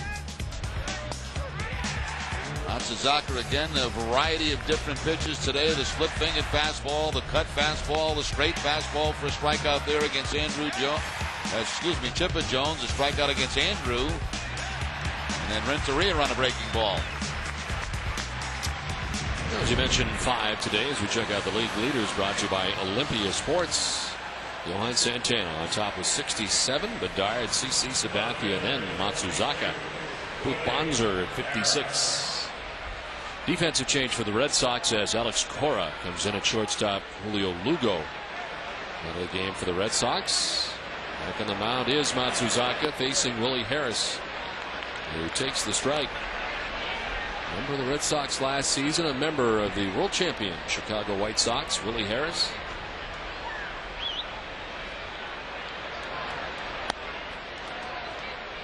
Today he has struck out swinging and fouled out to third base, 0 for 2 in his number 9 spot in the order.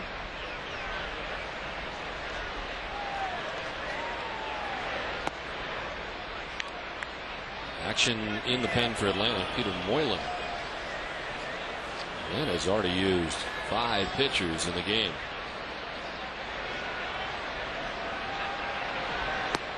Swing and a miss, 2-2. While the Red Sox scored 4 times in the 5th and 5 times in the 6th inning, Daisuke had 26-minute waits in each of those innings.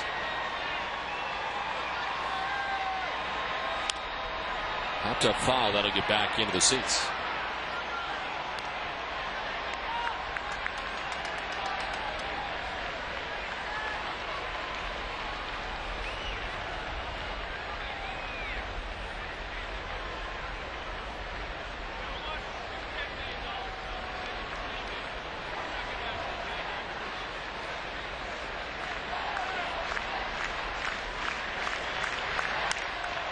Popped up short right. Back goes Pedroia. Drew coming in. But Pedroia makes the catch in front of Drew for out number 1 of the 8th.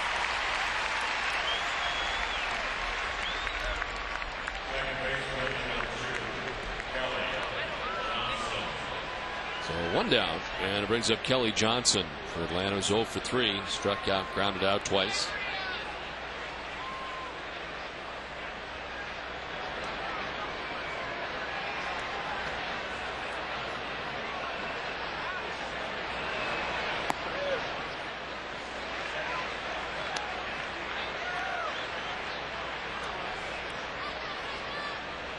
Johnson has reached base safely in 35 of his 37 starts.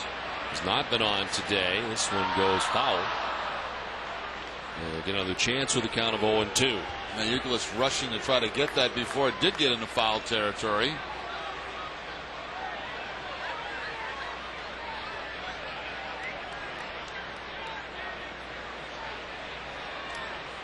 Daisuke up to 93 pitches as he works with 1 out here in the 8th inning. 67 of the 93, 4 strikes.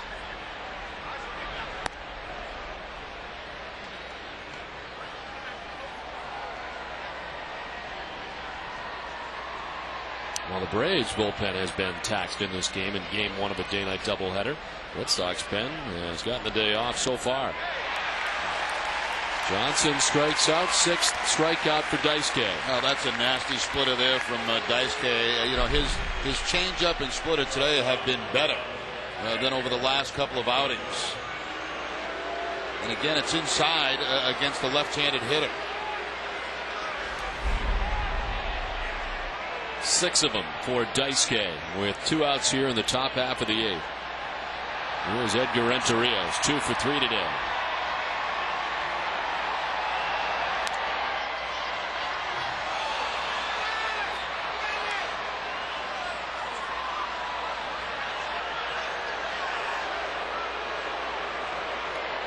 Fans amusing themselves with the wave here at Fenway Park. Had a little stumble when it got behind home plate.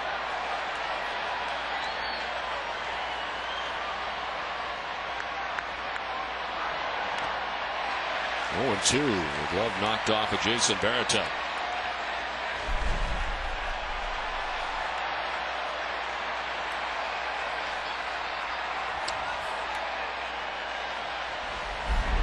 Rattled on the foul ball. 0-2.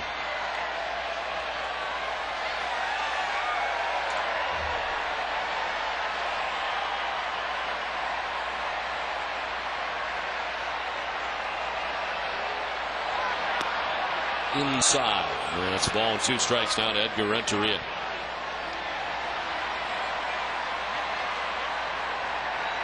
Matsuzaka getting some pretty serious run support lately. Got total of 7 runs in his last outing against the Tigers, 9 runs at Toronto. And so far 13 runs today. A little easier to operate when you're given that kind of offensive support. Not that he's needed it, because he has been excellent. The 1.90 earned run average the last 23 2/3 innings. Yeah, 1 run against the Blue Jays, once against Toronto, and 3 here this afternoon. Has not lost since the 17th of April at Toronto. Here's 1-2 pitch. Outside 2-2. That's the first pitch he threw. It looked like a little fatigue setting in. He has just reached the 100 pitch mark in his outing. It took 124 pitches to go all the way against the Tigers last time out. Chipper Jones on deck, the 2-2. The center field, crisp was deep, and that'll fall. He dives and takes it on a hop to keep it in front of him. The bid by Chris, but it's a 2-out single for Edgar Renteria. 3 hits on the afternoon now for Renteria. All singles, all, it looks like, on cut fastballs or sliders from Daisuke. Nice effort in center field by Coco Chris. Goes into the dive, but one hops it.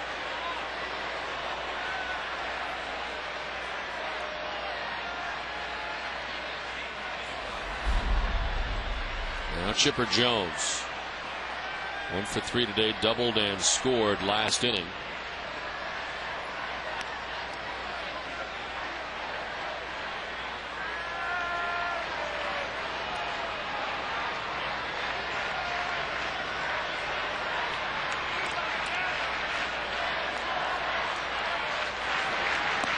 Action in the Red Sox pen for the first time today. It's right-hander Kyle Snyder.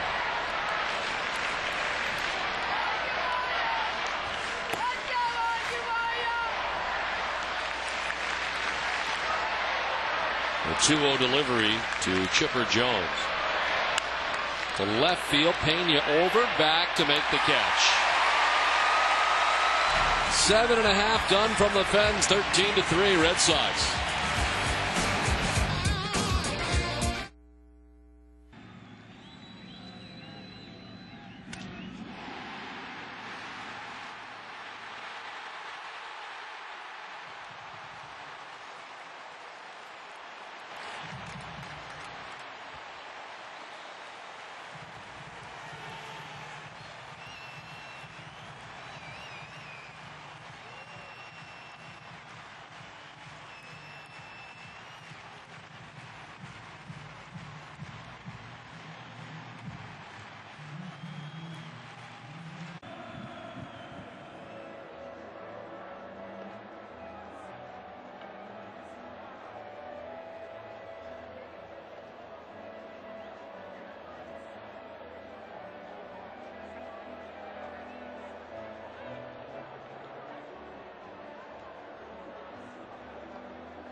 Up in the benefit of 17 hits today. A defensive change for the Atlanta Braves as we head into the last half of the year. Chris Woodward, who we've seen in the past with the Toronto Blue Jays, and also a former New York Met, takes over at short for Edgar Renteria as we head to the last half of the 8th. A new pitcher now for the Atlanta Braves. It's Peter Moylan who comes into the game. Excuse me, Don. Moylan making his 13th appearance, a record of 1-0. All those appearances out of the bullpen.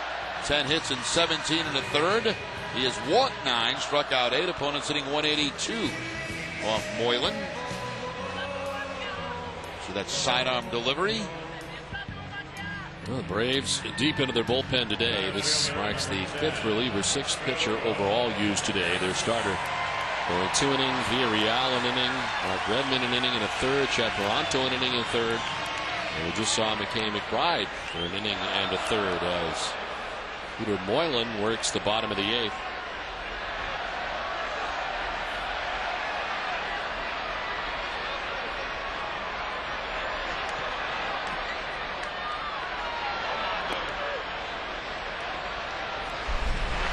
...104 pitches in 8 innings for Daisuke Matsuzaka. As he gets the word from Terry Francona that that's the day. Inside to Coco, and it's 1-1.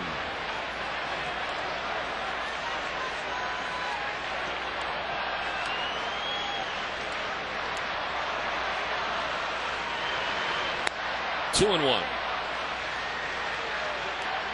Red Sox got it started early today. The home run by Lugo in the first inning, a 2-run shot by Youkilis in the second. That was it for the Atlanta starter. Back past the mound, Woodward just into the game. Throws out crisp, and there's one away.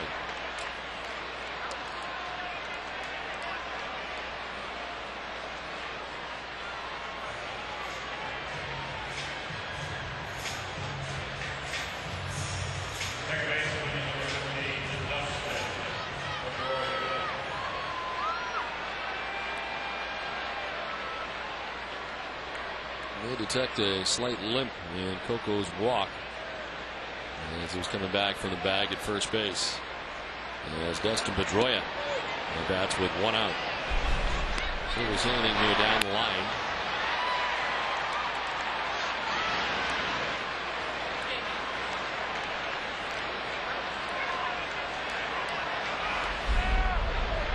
Tough to tell. He was hobbling around a little bit in the dugout. Keep an eye on it as the pitch inside misses for a ball. 1-1. Could be feeling the effects of that dive he made out in center field the previous inning.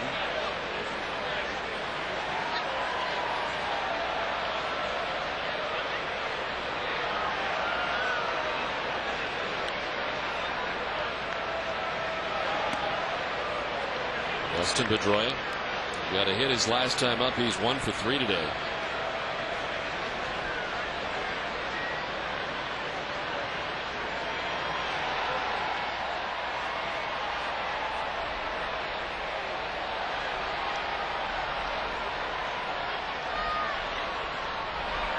Inside, and it's now 3-1. The bullpen has given up 10 of the 13 runs the Red Sox have.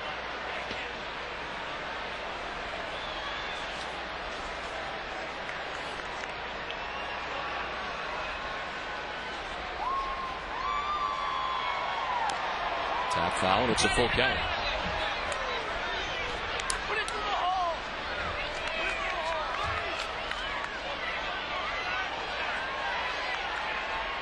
Cora waiting on deck.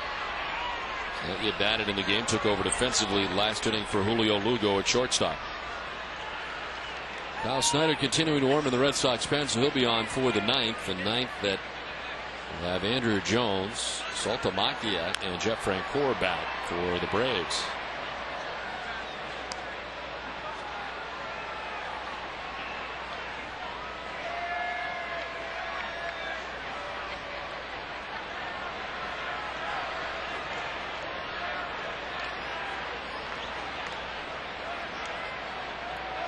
One out, base is empty, and a 3-2 pitch coming to Dustin Pedroia.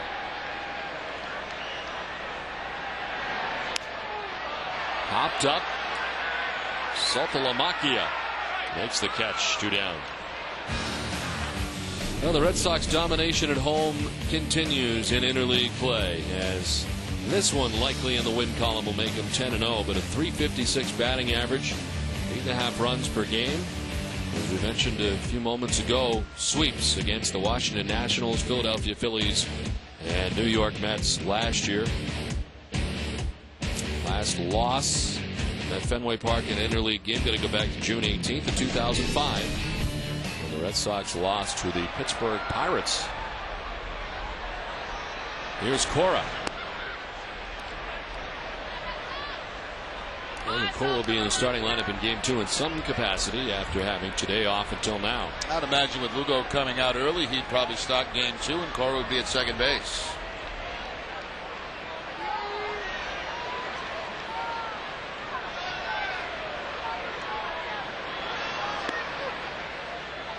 A strike and a ball and a strike now to Alex Cora. Home run today for Lugo. Home run for Youkilis. Home run for Willie Moe, and grand slam for Mike Lowell.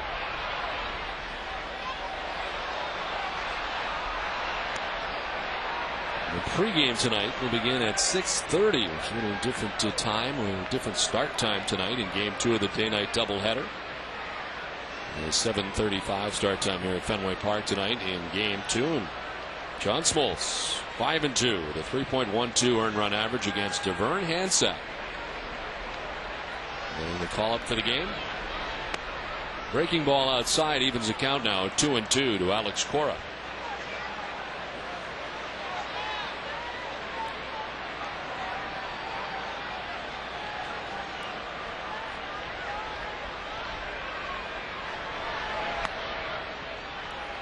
Full count now to Cora.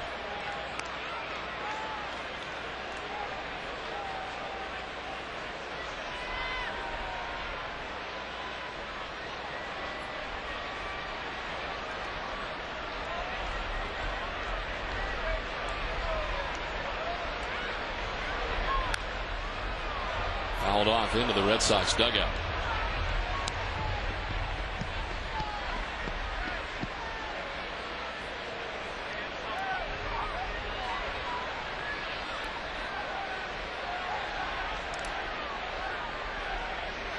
Two outs here in the bottom of the 8th inning. Hinske had to duck back out of the way on that foul ball. Right towards him.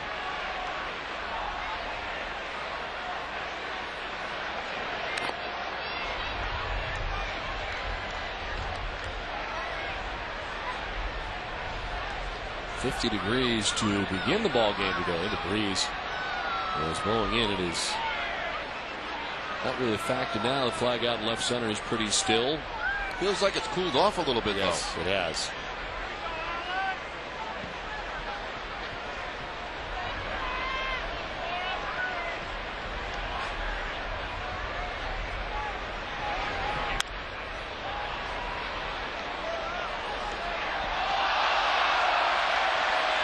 An 8-pitch at bat so far for Alex Cora.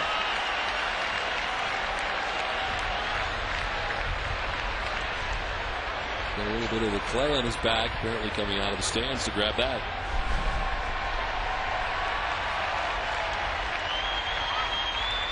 Whoa.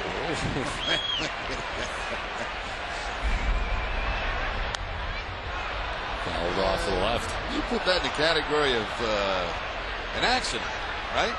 Yeah, it's not like he planned to land on the ground. Kind of reached over and then just tumbled on over a little bit like I did the other day. Not the same grace, though, that you had on the way down. He's all fired up.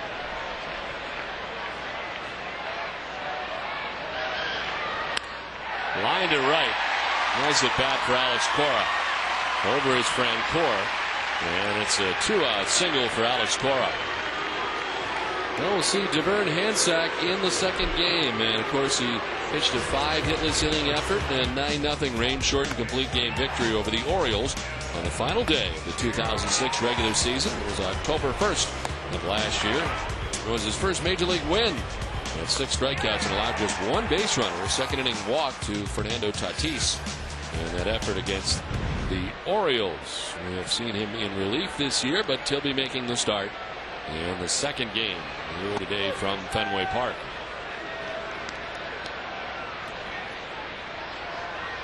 Youkilis with a 2-run shot back in the second inning. And 1 for 5 days so far. Center field and Andrew Jones. That'll do it in the 8th. We head for the 9th. It's 13-3 Red Sox.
Your New England Ford dealers.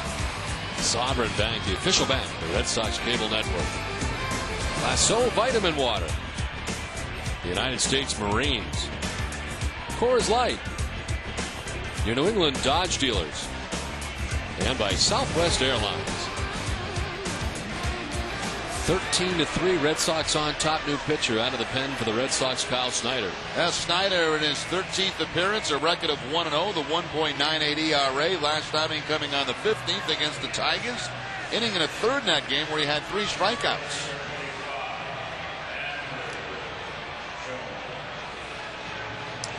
Daisuke Matsuzaka, an 8-inning effort today as he throws 104 pitches, 9 hits, 3 runs. All the runs coming in the 7th inning. Did not walk anybody and struck out 6. Getting Kelly Johnson twice, Renteria once, Chipper Jones once, and Andrew Jones once. It is Andrew Jones who leads it off here in the top of the 9th against Kyle Snyder. Wraps it foul outside of third. That's the second game in a row for Daisuke with no walks in the game.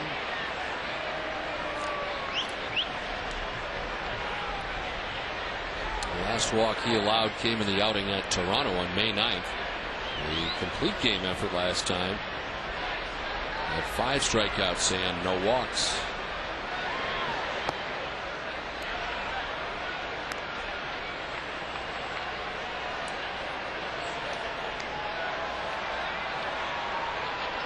So one crowd will be headed out after the ball game, and one crowd will be headed in for the 7:30 start time in game 2. As J.D. Drew is over to make the catch on Andrew Jones for the first out of the 9th.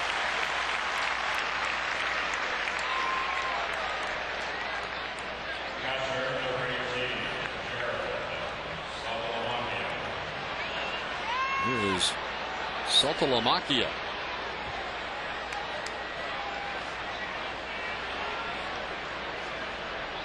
1-for-1 is singled and scored in the 7th inning against Daisuke.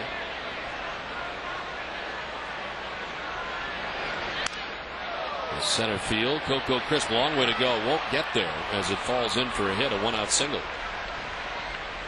Second hit for Saltalamakia. That comes in, replaces McCann, and has a nice 2-2 afternoon with an RBI. RBI coming back in the 7th inning.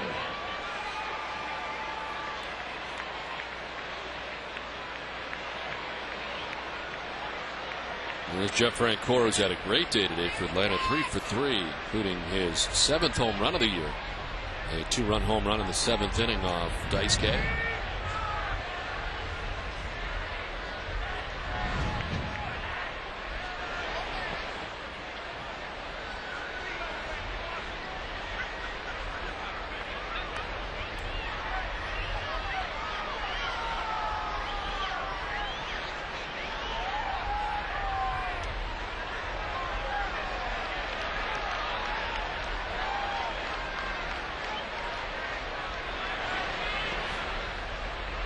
Oh, now to Francoeur.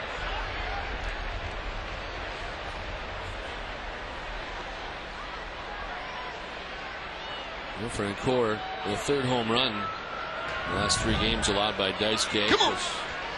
Curtis Granderson with a home run last time, and Lyle Overbay with a home run at Toronto on May 9th.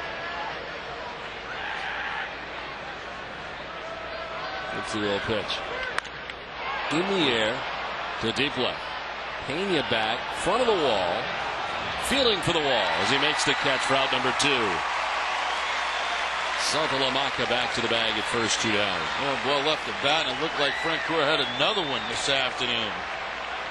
But hit high and just falls shy of that left field wall. Willie Mopena putting his hand out, see how much room he's got, and room to make the catch.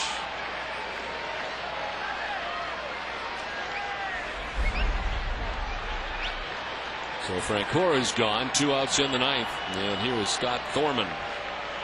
0 for 3, is grounded into a double play, fly to deep center, and grounded out to second base in the 7th. Swing and a miss.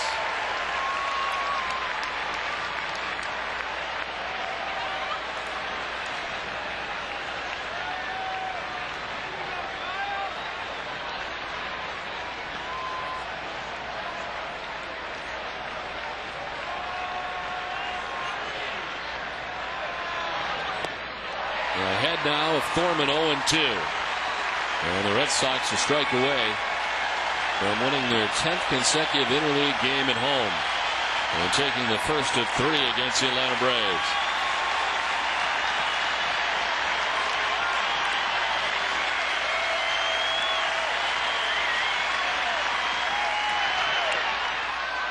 Thorman staying alive off the end of the bat, tipping it foul.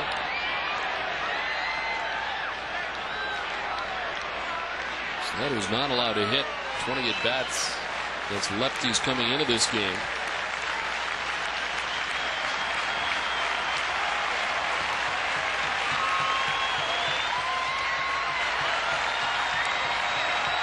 The 0-2 pitch. Bat past the mound. From short comes Cora. He'll throw to first, and it picked by Youkilis. Red Sox win.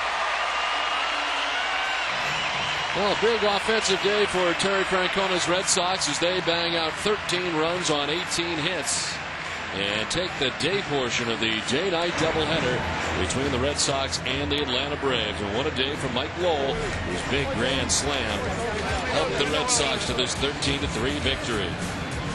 WB Mason's extra innings right around the corner. Jerry and I'll be back here at Fenway right after this.